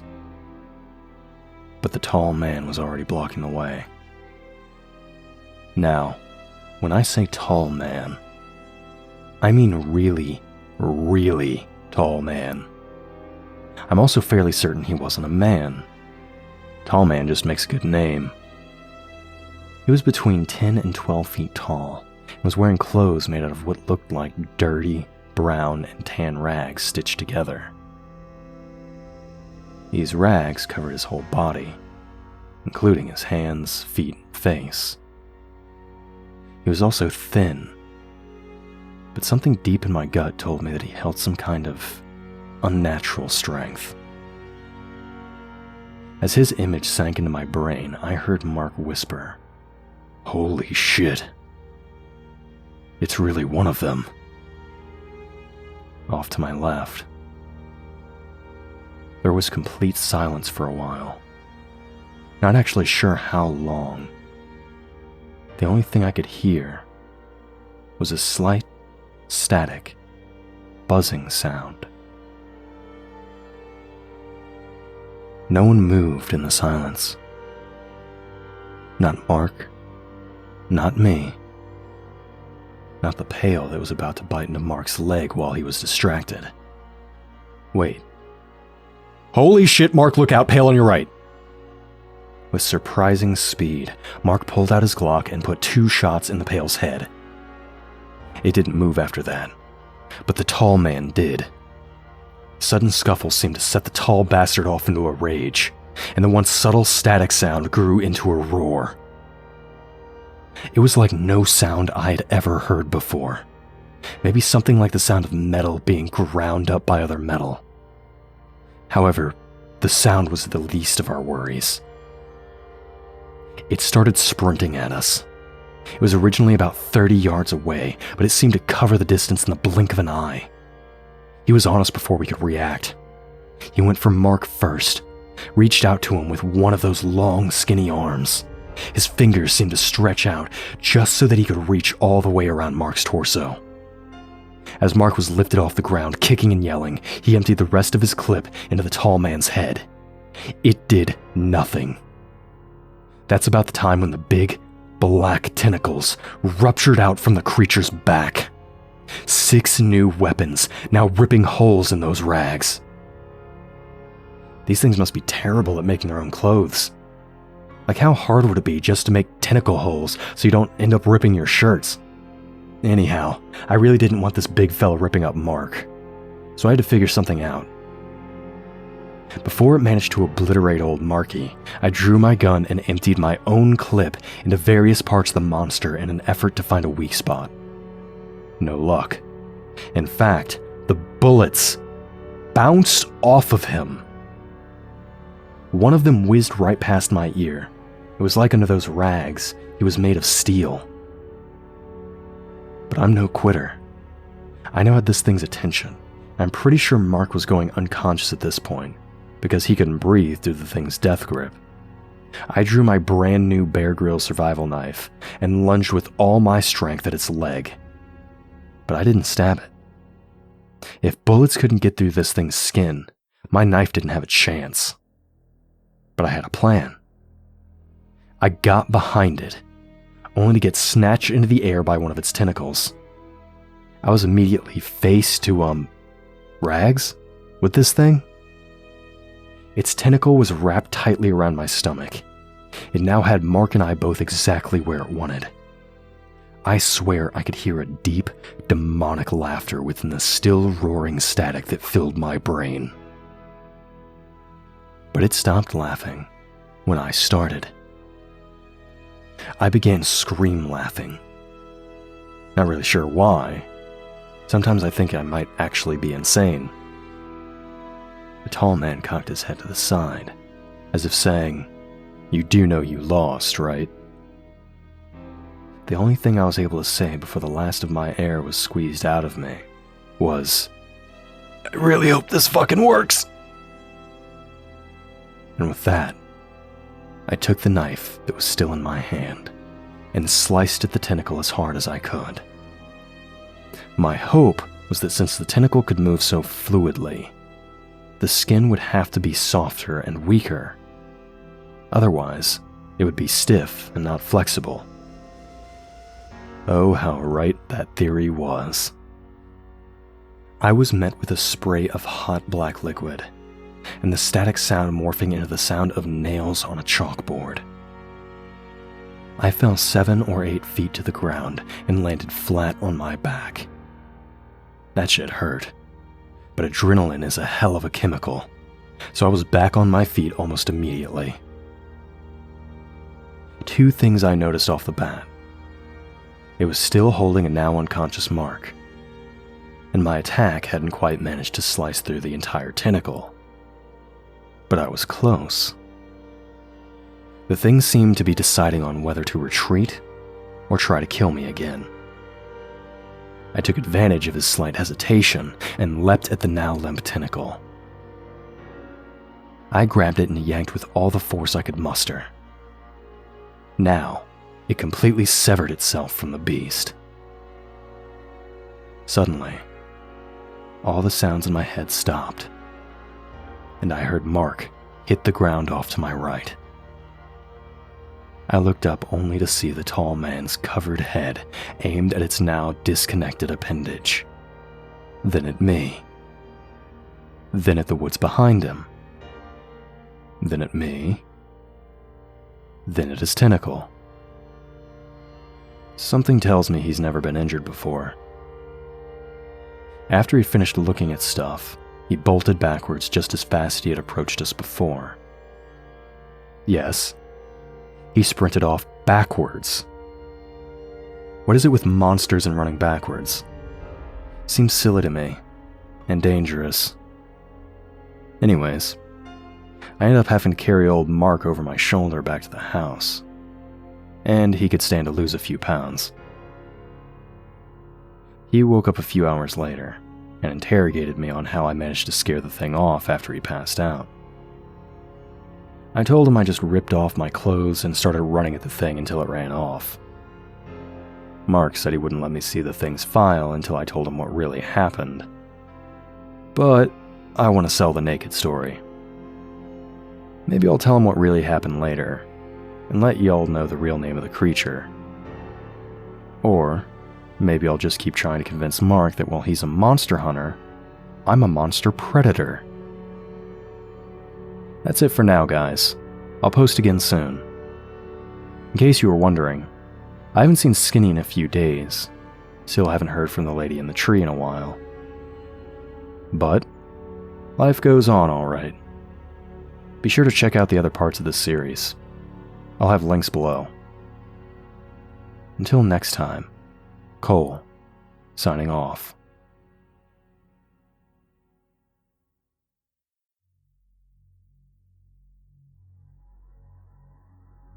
So, Mark got possessed. It was a new experience for me, honestly. Also, I think we're gonna have to deal with Skinny soon. He destroyed the van the other day that was carrying out supplies to us. I'll get to that later, though. I actually learned a lot from the spirit that possessed Mark before it left. And yes, it left. I didn't have to banish it or anything. Let me just tell the story before I end up spoiling something. The day after the Tall Man incident, refer to Part 6 for more information on that, Mark started acting funny. But in a good way, in my opinion. He was much less commanding and hostile, like he had no energy. This meant he didn't want to keep checking around the property for monsters constantly, and I was able to do what I wanted again without him complaining. When I noticed the change in his behavior, I thought of two reasons that could be causing Mark to act this way. 1, he was sick. 2, he was being a little scaredy prick after almost being killed by the Tall Man. Turns out, I was wrong on both accounts. After 2 days of Mark being reserved and borderline unresponsive on my couch, I knew something was up. As much as I don't want to admit it, Mark is a badass in his own right. He isn't the kind of person to crumble after a traumatic event. He's a fighter. I was aware of his unnaturally aggressive fight-over-flight response when he first encountered Skinny and almost rushed out to certain death, just to show Skinny that he wasn't here to play games. On top of that, he didn't show any real signs of sickness. He was tired and slow to respond, yes, but he wasn't sensitive to light like he had a concussion. He wasn't hot or cold, no runny nose, no trouble breathing, etc. It was on the 3rd day of this strange behavior, yesterday, when I confronted him and got an answer. So, Mark, any idea why you're so tired and lazy and shit? Just as I finished asking this, Mark shot up to a sitting position on the couch and whipped his head around to face me. In a voice much higher than his regular voice, he exclaimed, "I thought you would never ask! I finally finished taking over this body a few hours ago and was waiting for the right moment to reveal myself. You see, Mark is on vacation right now, and I'm taking his place." "Oh, nice. When will he be back?" His wide smile quickly found itself upside down. "You know what, Cole? This is why I really hate you. You are literally no fun whatsoever." "Well, if you aren't Mark, then I don't know you. And how would you know that I'm not fun? Don't you know it's wrong to judge a book by its cover?" No. The replacement Mark's voice was starting to sound irritated. "I'm a ghost, dipshit. I've been here for months trying to fuck with you. I even tried to possess you. But unfortunately for me, you are incompatible. And no matter how hard I try to get your attention or scare you, I was always met with you just brushing it off. I worked really hard too. Like that time I moved the TV while you were watching? Or the time I put holes in all your socks to make your big toe pop out? I was finally starting to catch on what was happening at this point. Oh, I thought that thing with the TV was just the Holy shit, you're the one who put holes in my socks. You piece of cock meat. You made me think I had sandpaper toes. He chuckled a little. At least that one worked. Anyways, as you probably already knew, being a ghost has its limits. It's extremely difficult to have any effect on the physical world, and we can't affect living tissue in any kind of direct way whatsoever. But now that I have a vessel, I can finally kill you. Well, shit. That escalated quickly.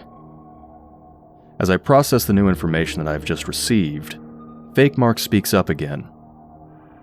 One thing I bet you didn't know is that as a ghost, when I take over a body, I can't see all the host's memories, but the body still retains any natural reflexes and skills that the host has acquired through his or her lifetime.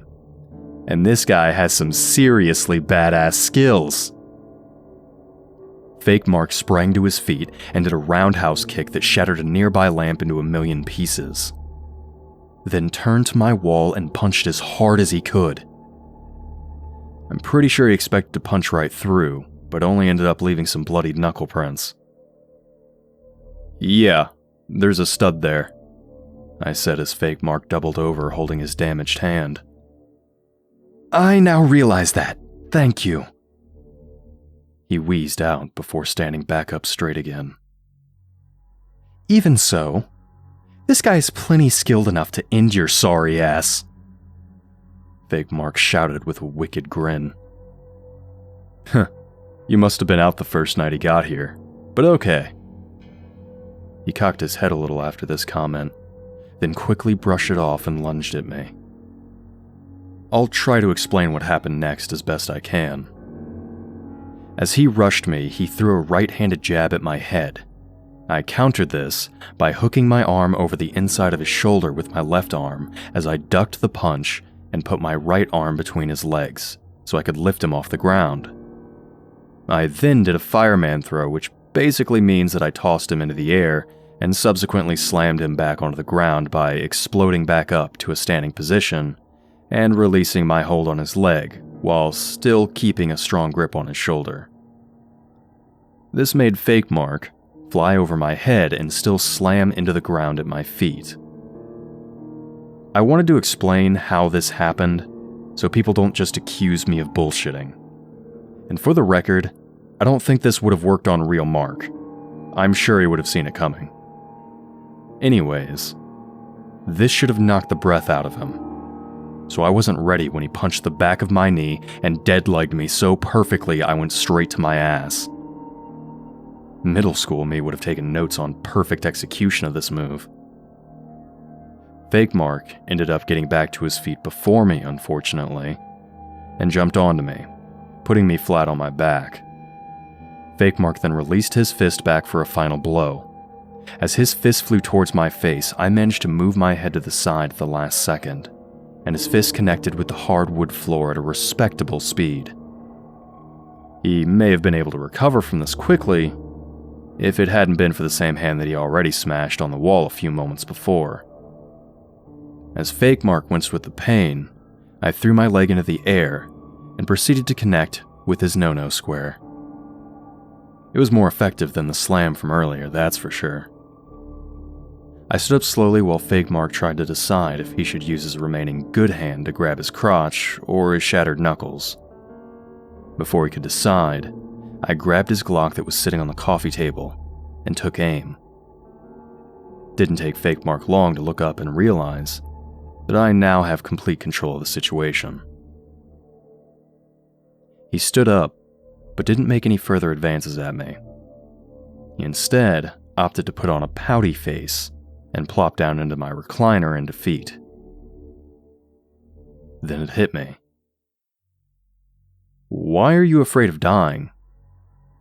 That isn't even your body. You can't die again, can you? Fake Mark snapped back in a still somewhat aggressive tone. If this body dies while I'm in it, I'll get sent back. And I don't think I'll be able to escape again if that happens. Why are people always so vague when I ask a question? Escape from where? That's an important detail. I fully expected Fake Mark to snap back again, but all he did was look me in the eyes and mumble, "Hell." The absolute terror on his face seemed genuine, and usually I try to stay respectful and patient when someone is in an emotional state like that. Unfortunately for Fake Mark, he wasn't a person. He was a ghost that was possessing my, acquaintance? And I don't really appreciate that very much. So I continued with my questioning. How did you escape hell the first time? Fake Mark was surprisingly cooperative now. I found a gateway, and walked through it. Ended up in this land, and I think there is some sort of portal to hell around here. It seems that it's mostly ancient creatures that come through instead of regular spirits. Only thing I can figure is that they were banished to hell only to be let back out at this location. Damn. I was expecting a badass story about a battle with the devil, not an actual plausible cause for all this crazy shit that goes on here. Well, you seem to know your shit. Why do I get the idea that you know more about hell and monsters than the average lost soul? I was a preacher in life. Then why are you in hell? Because I studied the occult in my spare time, and skimmed out of the donation bowl. Ah, that makes sense. Guess God is cheeky like that. But what makes you think that all the weirdos in those woods come from a portal to hell? Fake Mark then started speaking in a more relaxed and confident manner. Not all the beasts out there come from a portal. Actually, most of them don't. Just some of the particularly nasty ones. You met one the other day. I think you called him the Tall Man. He's a recent immigrant. I think he got banished in the 70s by some monster hunting group. He was one of the more average ones, but you already know the most powerful one, don't you? At this, Fake Mark started grinning. He was right. I knew exactly who he was talking about. It's that Chuck Hulu guy that the Chosen worship, isn't it? Fake Mark's grin transformed into a grimace. Holy hell, Cole. I seriously fucking despise you. It's that thing you call skinny. Cthulhu is a cosmic entity from another plane of existence, separate from hell. Skinny, on the other hand, is absolutely a product of hell. So, he's a demon then? No, not a demon, but an amalgamation of at least a few other creatures that I'm pretty sure old Lucifer created himself. If I had a guess, Lucy is planning to take over the mortal plane and is throwing some creatures out here to test the waters before his final assault. Well, shit. That isn't good. I might be on his bad side since I keep mooning Skinny. Also, do you know what Skinny is? No. But I do know that he doesn't seem to be able to enter a home without being invited in. And when he takes the appearance of something, whether it be a sumo wrestler or a baby rabbit, he maintains the same weight and strength as his regular form. And how do you know he stays the same weight? Because I once saw him spying on you as a squirrel, only to snap the giant branch he was perched on under his weight, then proceed to shred the trunk of the tree with his little squirrel claws until it fell over out of frustration. I remembered that tree. I thought it had been attacked by a family of 6-legged beavers that lived down by the creek. But I guess I was wrong. It was beginning to seem like Fake Mark was a serious asset when it came to knowing about the stuff around here. I'm also curious about what different monsters make up Skinny. If any of you have any ideas, feel free to comment them because I'm pretty clueless as of now. The invitation thing is from vampires, though, isn't it? I don't know. Sounds too cliche to be true. Anything else you want to get off your chest, preacher man? Guess I hit a nerve with that question. Fuck you! I'm a woman! I'm tired of you being so damn clueless. What? I didn't know that women preachers were a thing. Again, poor choice of words, Cole. That's it! I'm leaving! We were practically screaming at each other at this point, which in hindsight is really unnecessary. Okay, to be fair, you don't look or sound like a girl in Mark's body, and all I ask is you answer one more question. Fine, she yelled. I had been wondering about this since the beginning of the conversation, so I was ecstatic to get one more chance to ask. You said I was incompatible for you to possess me. Why is that? At this, fake Mark took on a serious expression. It means that you are either a descendant of some saint, or some godly power favors you, or maybe... No, it couldn't be that. And with that, fake Mark seemed to pass out. Guess it was a spirit leaving his body. Soon after, real Mark started to wake up and ask where he was. I told him it was a long story, but he should probably get some fresh air before I told him. When he grabbed my outstretched hand so I could help him up, I squeezed. And while he yelled in pain, I calmly told him, "You owe me a new lamp." That's all for Mark's possession. He actually took the news pretty well. I think he's been possessed before or something. I kept the part about me being incompatible to myself. Not really sure why, it just didn't seem like something I should share at the time. Things are heating up around here. Something big is going to happen soon. And with the information we got out of the spirit preacher lady, it's starting to look like me and Mark can't do this on our own. I think he called in backup, but he won't actually tell me for sure. He just keeps looking out the windows a lot. I'll update again soon. Cole signing off.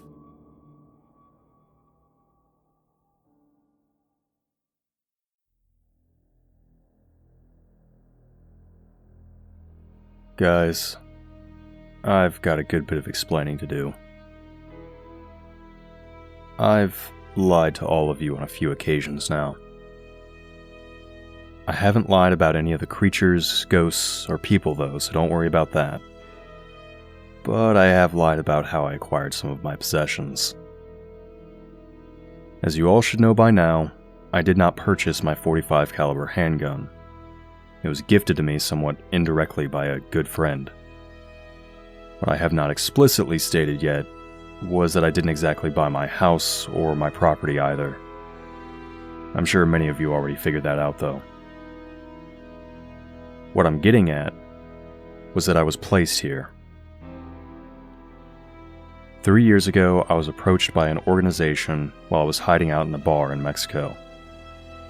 I have no fucking idea how they found me, because even though I had been shit-faced for 2 solid weeks, I know for sure no one in that area even spoke English, so I don't think I could have ratted myself out. I fucking tried to find someone, honestly. Also, the people I was hiding from are not paranormal in any way, and that is a story I'm not certain I want to share right now, but I may share later on. Anyways, this group approached me and made an offer.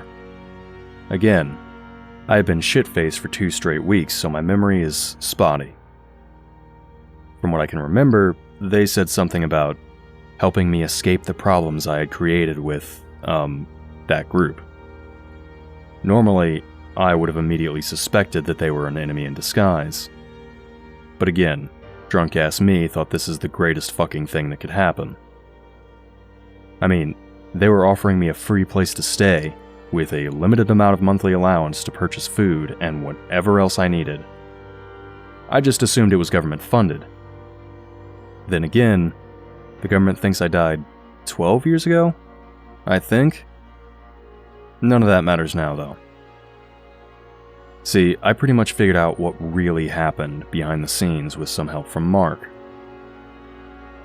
We've been sharing a hospital room for the last week, so we've had plenty of time to think.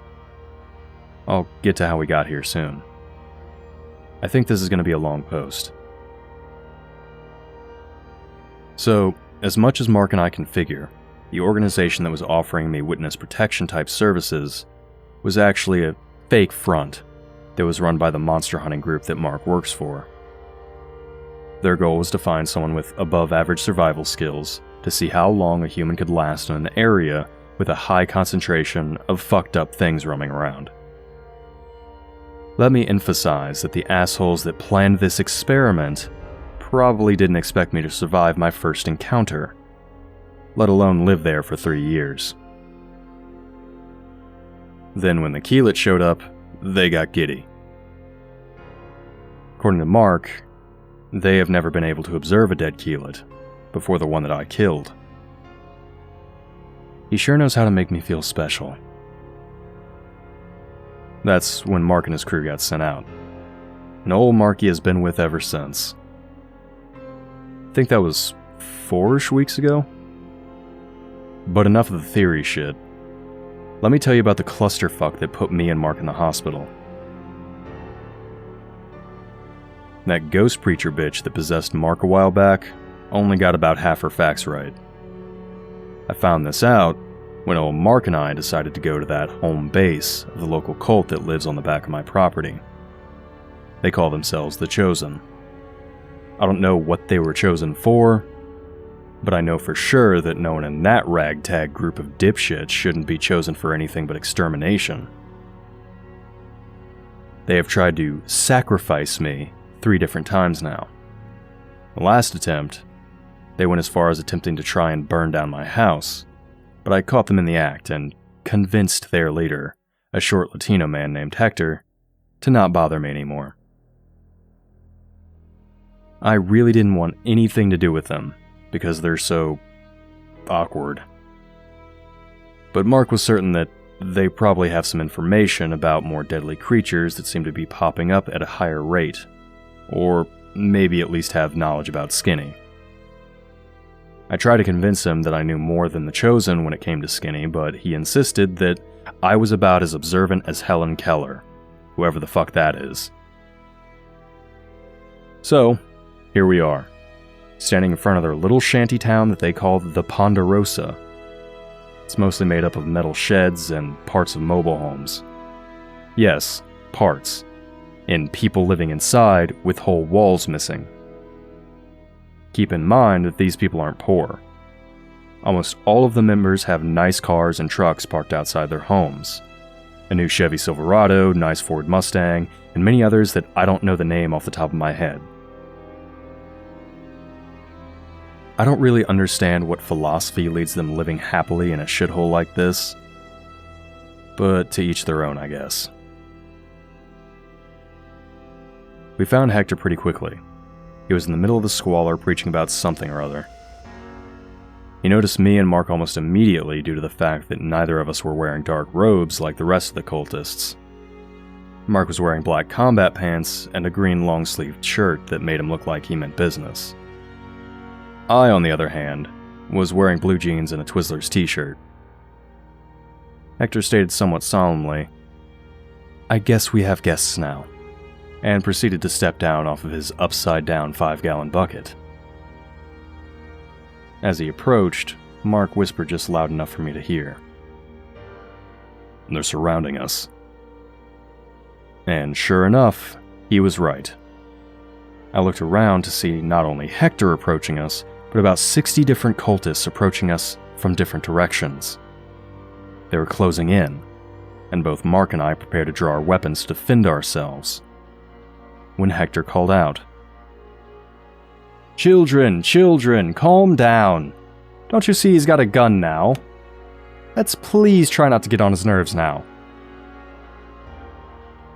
I could see Mark start smirking out the corner of his eye. But I didn't have the heart to tell him they weren't talking about him.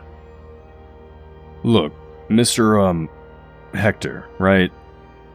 We were just wondering if you had any idea where some of the paranormal creatures in this area are coming from. This question seemed to make Hector uncomfortable. We haven't been seeing anything like that around here, so... Just then, one of the black-robed cultists came busting through the surrounding crowd. Grand Bishop Hector! The baby doll spider came back! At this revelation, Hector knew that we knew that he knew what we wanted to know. All I could do was look back and forth from his distraught follower and us. He finally decided to just awkwardly smile at us. As much as Mark wanted to continue questioning, we both noticed that the cultist that came back was missing large chunks of his robes and his flesh. While the man stood there hyperventilating in front of his leader, Mark pointed something out to me. "Cole, he's holding a severed hand," he whispered. He didn't want anyone to overhear us while all the focus was on Hector trying to console the hysterical man. I responded to Mark's observation with, "Look, if this thing is coming, we may have to put the skinny hunt on hold. As much as these people are a nuisance, I really don't want to see a community get slaughtered." Mark shot a conflicted look at me. "I agree, but we aren't prepared for a fight with something like that." While we were talking, I felt a tap on my shoulder. It was Sonia, Hector's second in command. I hadn't seen her since the last time I was here in their little neighborhood, and I hadn't really left on a good note. Now she looked deadly serious. "Cole, we have all the information you want, and some that you probably don't. But before I tell you, we need your help. This thing is going to tear us to shreds, but I have a way to get rid of it." Sonia was the only member of the Chosen that struck me as somewhat smart. I think she was raised into the cult, and that was the only reason she hasn't left. In some twisted way, it's her only family. Before Mark could protest, I answered, "We're in." I was interrupted before I could finish my sentence by loud screeching. The sound was beyond unnatural. I could describe it as a young woman screaming in terror, but the tone kept changing instantly, like a shitty auto-tune from hell. Mark and I looked at each other. Fuck. Fuck indeed, Mark. Fuck indeed. I looked back to ask Sonia what she was planning on doing, but when I looked in her direction, she was already sprinting off. I really hoped she was grabbing some sort of secret weapon and not just being a coward. I didn't have time to dwell on these thoughts, though. "There's the beast, cresting the hill," Mark said as he jerked my attention back to the situation at hand. Sure enough, as I looked through the trees that led uphill, I could see a mass of tan, white, and dark red charging down the hill. As it got closer, the cultists started running around wildly. Some pulled out spears and knives.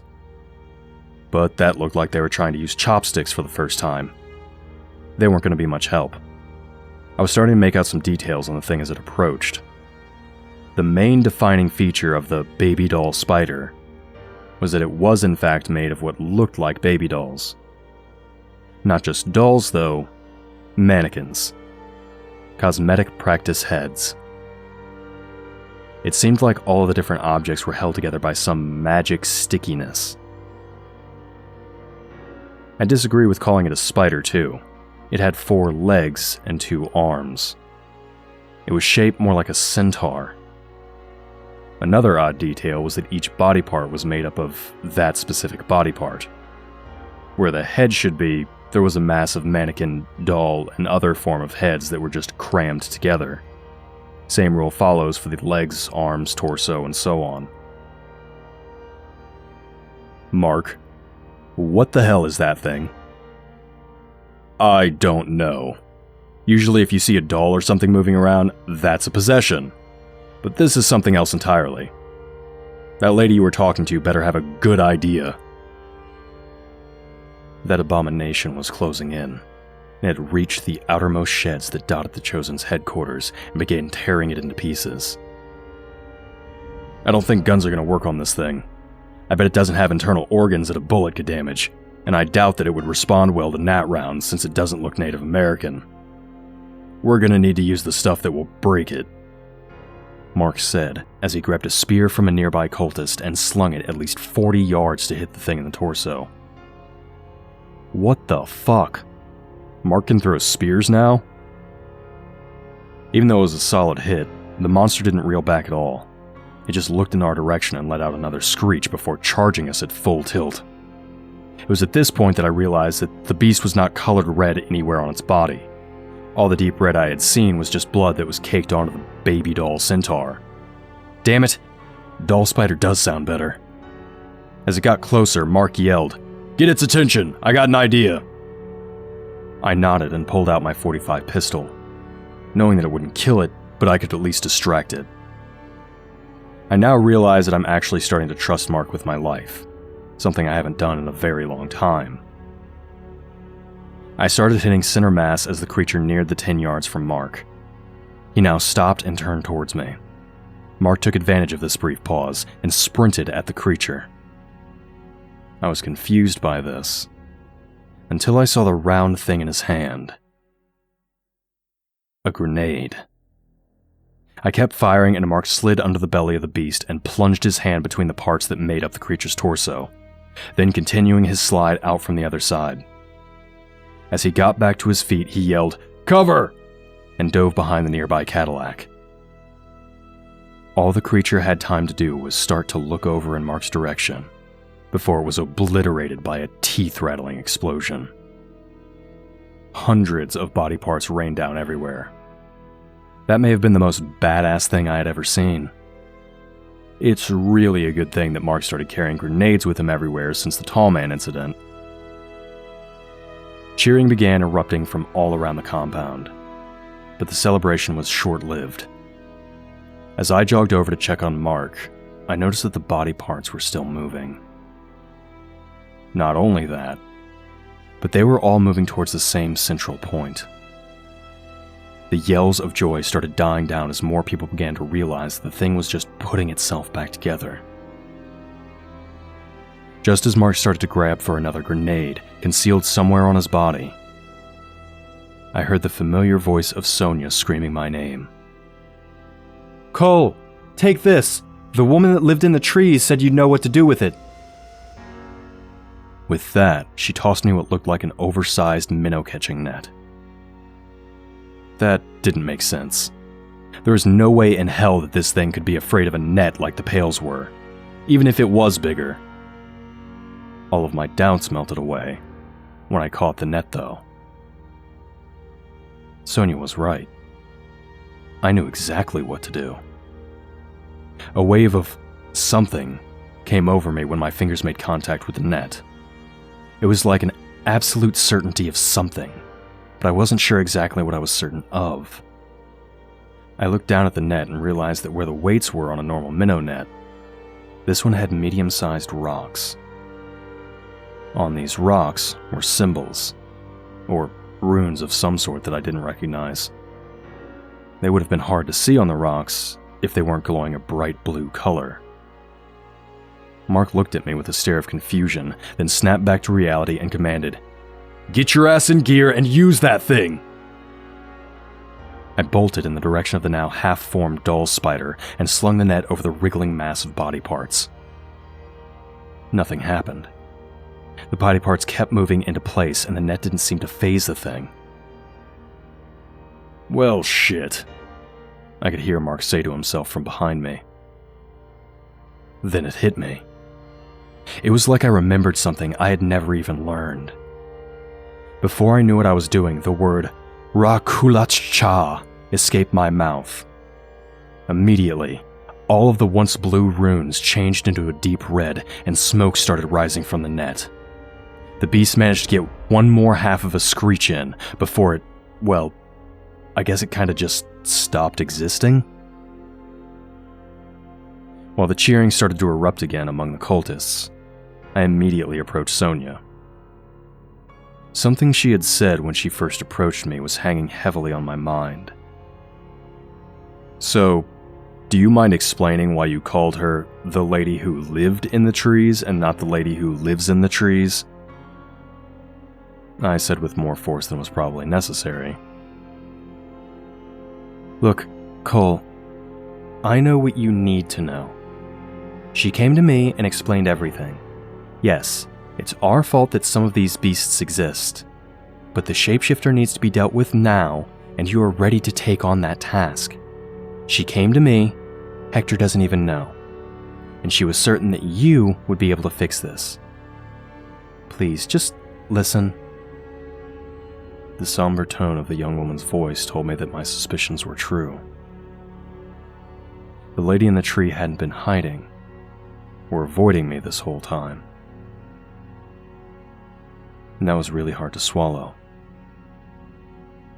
This was the beginning of a path to a dark place that I hadn't visited in years.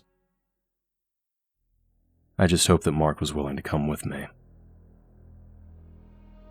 There's more to this story, but this entry is getting too long, so I'm going to cut it off here and post the rest of the story at a later date. Until then, Cole, signing off.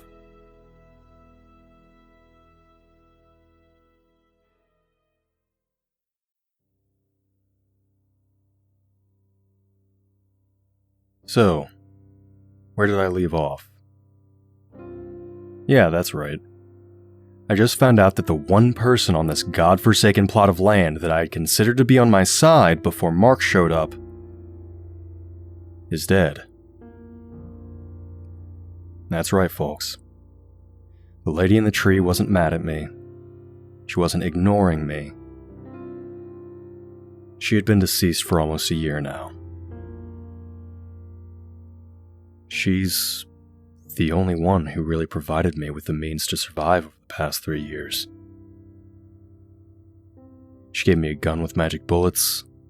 She gave me hearing in an ear that had been destroyed. She gave me antidotes, alcohol. I'm pretty sure she even did my laundry once. I also can't help but think that she had something to do with the fact that the spirit preacher couldn't possess me. The most important thing she gave me, though, was her trust. Based on the few times she had directly communicated with me, through letters, she had always alluded to the fact that I was supposed to be the one to help cleanse this land of the supposed darkness. Like I was the chosen one or some shit. Whether I'm actually special or not, though, she trusted me absolutely. And I failed. In her mind, I was battling these monsters and scaring them away from here. I was the hero she had been waiting on, for she couldn't fight the creatures directly due to some sort of oath. In reality, all I've done over the past 3 years was dick around and get lucky. I've never gone out looking to solve the monster problems around here. Even when I set the trap for Camo, that was purely selfish in reasoning. I was just annoyed by his constant attempts at trapping me. I didn't do it for the greater good of the land. Looking at my life, I've really never done much to serve anyone else but myself. Even the stuff I did after my dad was killed, I wasn't avenging him. I was getting revenge for me. I don't know why she ever decided that I was the one that would make things right. What instincts had told her that I was the man that would finally change something? I really wish she had never decided on me in the first place. Because that fact alone is why I typed this in my hospital bed. My throat is hurting and my lip is trembling. Actually, that might be the hospital food's fault. Not really sure at this point.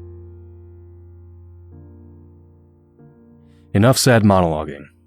time to get back to what happened. Sonia had explained what to do, and I fully expected to get every ounce of useful intel from her. First question I needed answered was what the hell happened to the lady in the tree? Sonia, what happened to her? She looked at the ground. It was obvious that she was dreading having to explain this to me. She snuck into what was left of my shelter in the middle of the night after Skinny attacked the Ponderosa. She told me. At this, Mark, who seemed to materialize from nowhere, cut her off. Look, I understand you want to get right to the part where the tree lady died, but first there's some other questions that I need answers. Why did Skinny attack in the first place? Do you know where he came from? Do you know how to stop him? I turned to argue with Mark, because I was the one who wanted to get to the part where she died. But unfortunately, Mark was right. Yeah, as much as I want to hear about what became of the lady in the tree, we need to start from the beginning. Now, what was that part about you saying that some of these monsters popping up were your fault? I guess Mark hadn't heard that part of the previous conversation, because now he looked at me with surprise etched onto his face. Sonia was even slower to answer this time. Well,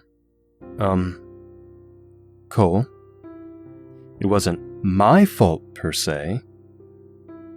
You know how stubborn and persistent Hector can be, right? I didn't really like where this was going, but I had a pretty good idea. Yeah, I mean, he tried to kill me. What, 6 times, I think? Without thinking, Sonia replied. 9, but that's not what's important. What is important is that Hector has been trying to summon Cthulhu for years now, but in the last year, he's finally started having progress, sorta. Mark chimed in. What exactly does this progress consist of? The young cultist paused for a moment, deep in thought. Well, that attempts at summoning rituals started working, just not as we'd planned. Things were coming through the portals we created. Things weren't what we meant to summon, though. So far, we have summoned a 15-foot-tall cloaked tentacle man that has been kidnapping our brothers and sisters on a regular basis, until recently. The baby doll monster you both just saw, and a spirit that keeps creating minor inconveniences, like broken plates and shoelaces being stolen from their respective shoes. But this last thing we summoned, and by far the most vicious, was the shapeshifter.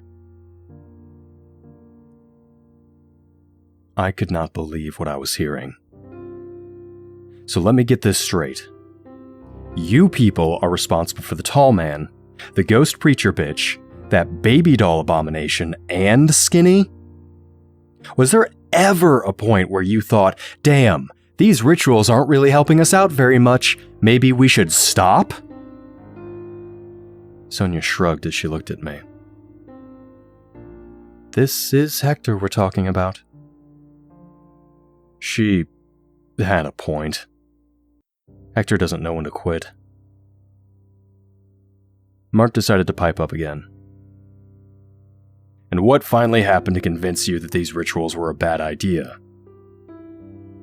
When the shapeshifter killed half of us, then only stopped after saying that it was going to take a nap and come back for the rest of us later. That's a pretty solid reason, I said after considering what she said. So was it during Skinny's nap that the lady in the tree came to talk to you? I asked.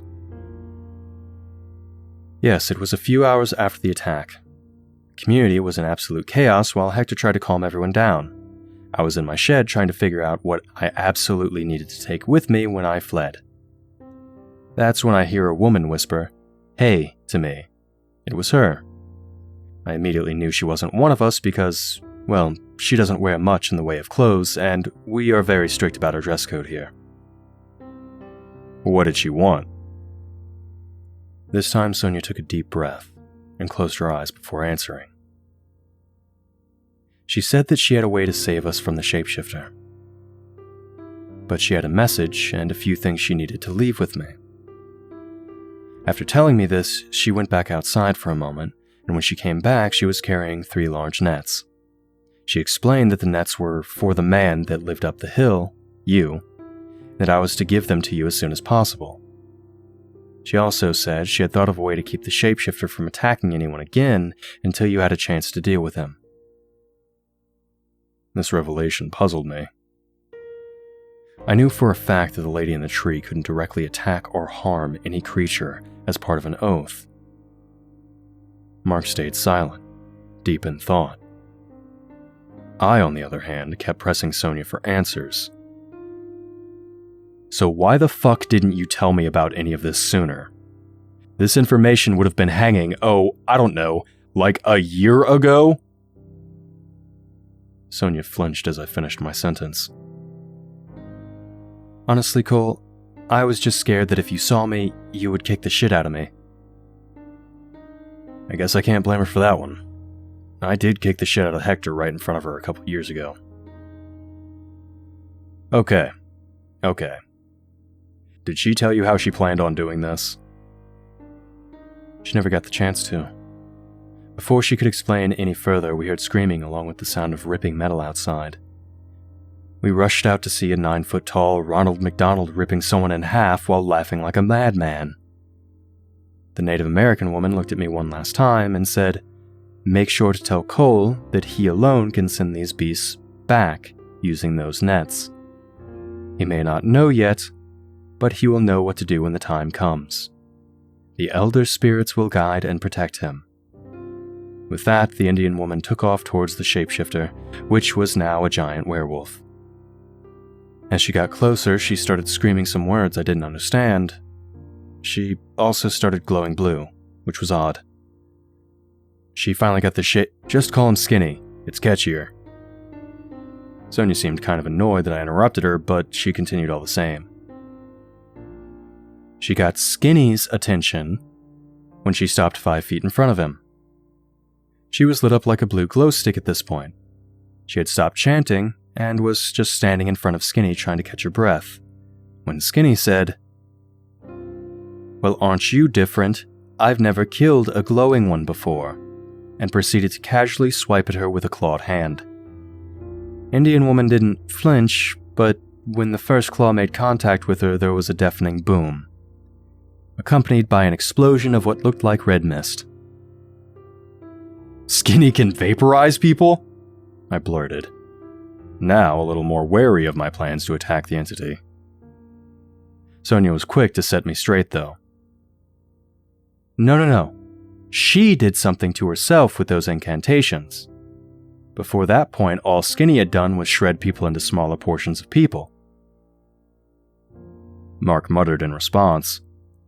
Probably some curse that she set on herself as a trap so when Skinny attacked her, it would trigger. This would bypass her rule of not being able to cause direct harm to other creatures since, in a way, Skinny cursed himself by attacking her out of his own will. Did anything change about Skinny's behavior after the lady in the tree, you know? Mark slid his thumb across his throat in a slicing motion. As he finished, he glanced over at me with what looked like pity in his eyes. "Yes, what's your name?" His look of pity quickly turned to a look of annoyance. "Mark," the expert said with a growl. Yes, Mark, his behavior did change. See, after the Indian woman disappeared, it only took a few seconds for Skinny to regain his composure. He almost immediately started laughing, then said, "What the hell was that? A suicide bomber attempt? Pathetic." However, as he lunged to grab yet another one of my sisters, he fell to the ground in writhing agony. He got up and tried again, and again, but each time he attempted to attack someone, he was met with paralyzing pain. "So, the curse that makes it so Skinny can't hurt anyone?" I asked apprehensively. "Because 6 months ago, Skinny smacked the dog shit out of me and almost died?" Not quite. See, the curse has one catch. We found that out when Martin, Cthulhu bless his soul, tried to take advantage of his inability to attack and launched an assault of his own. But when his baseball bat made contact with the creature, he was immediately struck down by a clawed hand. I slapped my palm against my forehead. Ah, that makes sense. So he can only attack if you attack first. That's why he tries to get us pissed at him. He made it seem like he was trying to lure us outside to disguise the fact that he was actually luring us into attacking him. Both Sonia and Mark looked at me somewhat startled for a moment before Mark spoke up. Cole, pardon me, but I'm honestly only used to you saying stupid shit, but I think you're actually right this time. I started to argue, but quickly realized he was right. Fuck you, Mark. So, do I kill or banish Skinny by tossing one of those nets on him and yelling whatever magic word comes into my head? Wait, how the actual fuck did I know what magic words to use? Sonia answered me with a, "Yeah, I don't really understand that either, but let's just roll with it." Just then, I heard Mark say, "What the fuck?" from right behind me. This was odd since Mark had been standing in front of me for a few minutes now. I turned around, and sure enough, there was a second Mark behind me. This meant that either Skinny just walked up pretending to be Mark, or even worse, he had been talking to us this whole time and now knew everything that we knew. Sonia and I both backed away from the Marks as they stared at each other in confusion, and then back to me. The Mark on the left yelled, "Throw the net on it! Now's your chance to end him!" The other fires back, "No, he's trying to trick you! Throw it on him! Fast!" After a moment of thought, I said, "Okay, so I think I have a way to figure this out. Whichever one of you is the real Mark just has to punch the other Mark to prove you can attack first." Both Marks shouted, "But then he'd kill me!" At this, Sonia whispered in my ear, "Damn, he's good." But I already knew what my next move was.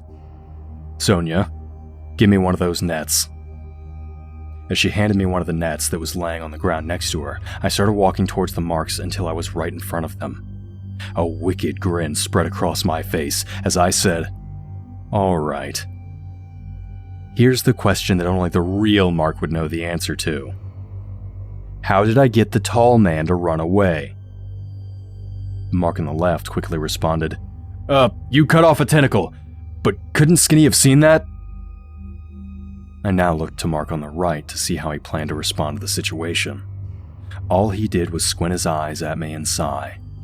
Then, in a defeated tone, said, "You took off all your clothes and ran at him naked until he fled."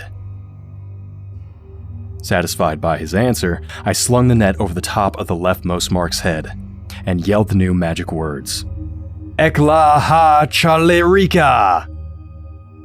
Not really sure why the magic words that came out of my mouth were different from the ones that came out when I got rid of the baby doll monster, but like Sonia said, I guess we just roll with it. As the runes that were carved into the rocks that outlined the net started to glow red, and Skinny was swallowed by the smoke, I heard him utter, "No fucking way," in a deep voice. Then, as the smoke that swallowed him was blown away by the breeze, he was gone. Pretty anticlimactic, right? I was honestly kinda hoping for some badass battle where he fought to the death and I got to stab him with a magic wooden spear that was like a final gift from the lady in the tree or something, while saying something really cool. But in the end, Skinny was defeated by an immature inside joke. That's it. I mean, yeah, the tall man is still out there somewhere, but Skinny is done. The lady in the tree got her wish. That's all I could really hope to accomplish. Mark was pretty pissed off at me for putting his life on the line and risking sending him to the other dimension on the basis of remembering an inside joke. In response to his anger, I just told him that I had faith in him, and in the end, that's all that mattered. All he said in return was, "Fuck you, I need a beer."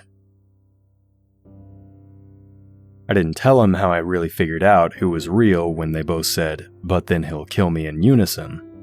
See, the new Mark that had just walked up shouldn't have known the rules of the curse since he hadn't been there to hear about them. All I can figure is that Skinny had probably been listening in disguise as a cultist and decided to enter the conversation and stop us before he came up with a plan to kill him. I really just wanted Mark to believe that I was dumb enough to put his life on the line for something that Skinny could have easily heard had he been eavesdropping at the right time. Serves him right for basically calling me a dumbass earlier. After Skinny was dealt with, Mark and I shared an uncomfortable couple of goodbyes with the cultists, most of whom hadn't even noticed what had happened, including Hector. Much less appreciate the fact that we just got rid of the single most vile creature that had ever inhabited this land, but I was okay with that. The fact that the lady in the tree's killer was gone for good was enough for me. Some of you are probably asking, wait, if that's all that happened, then why are they both in the hospital?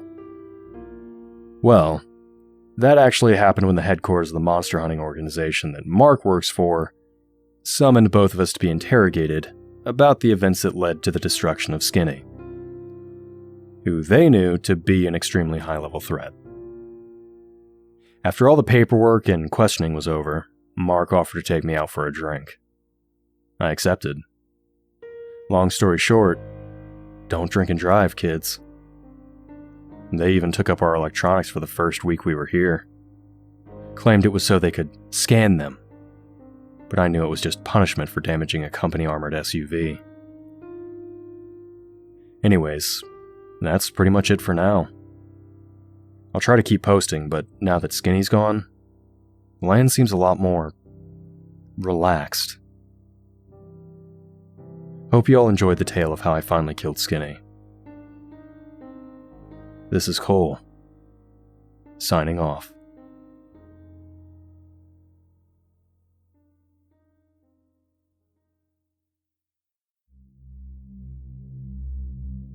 Greetings, friends and fiends.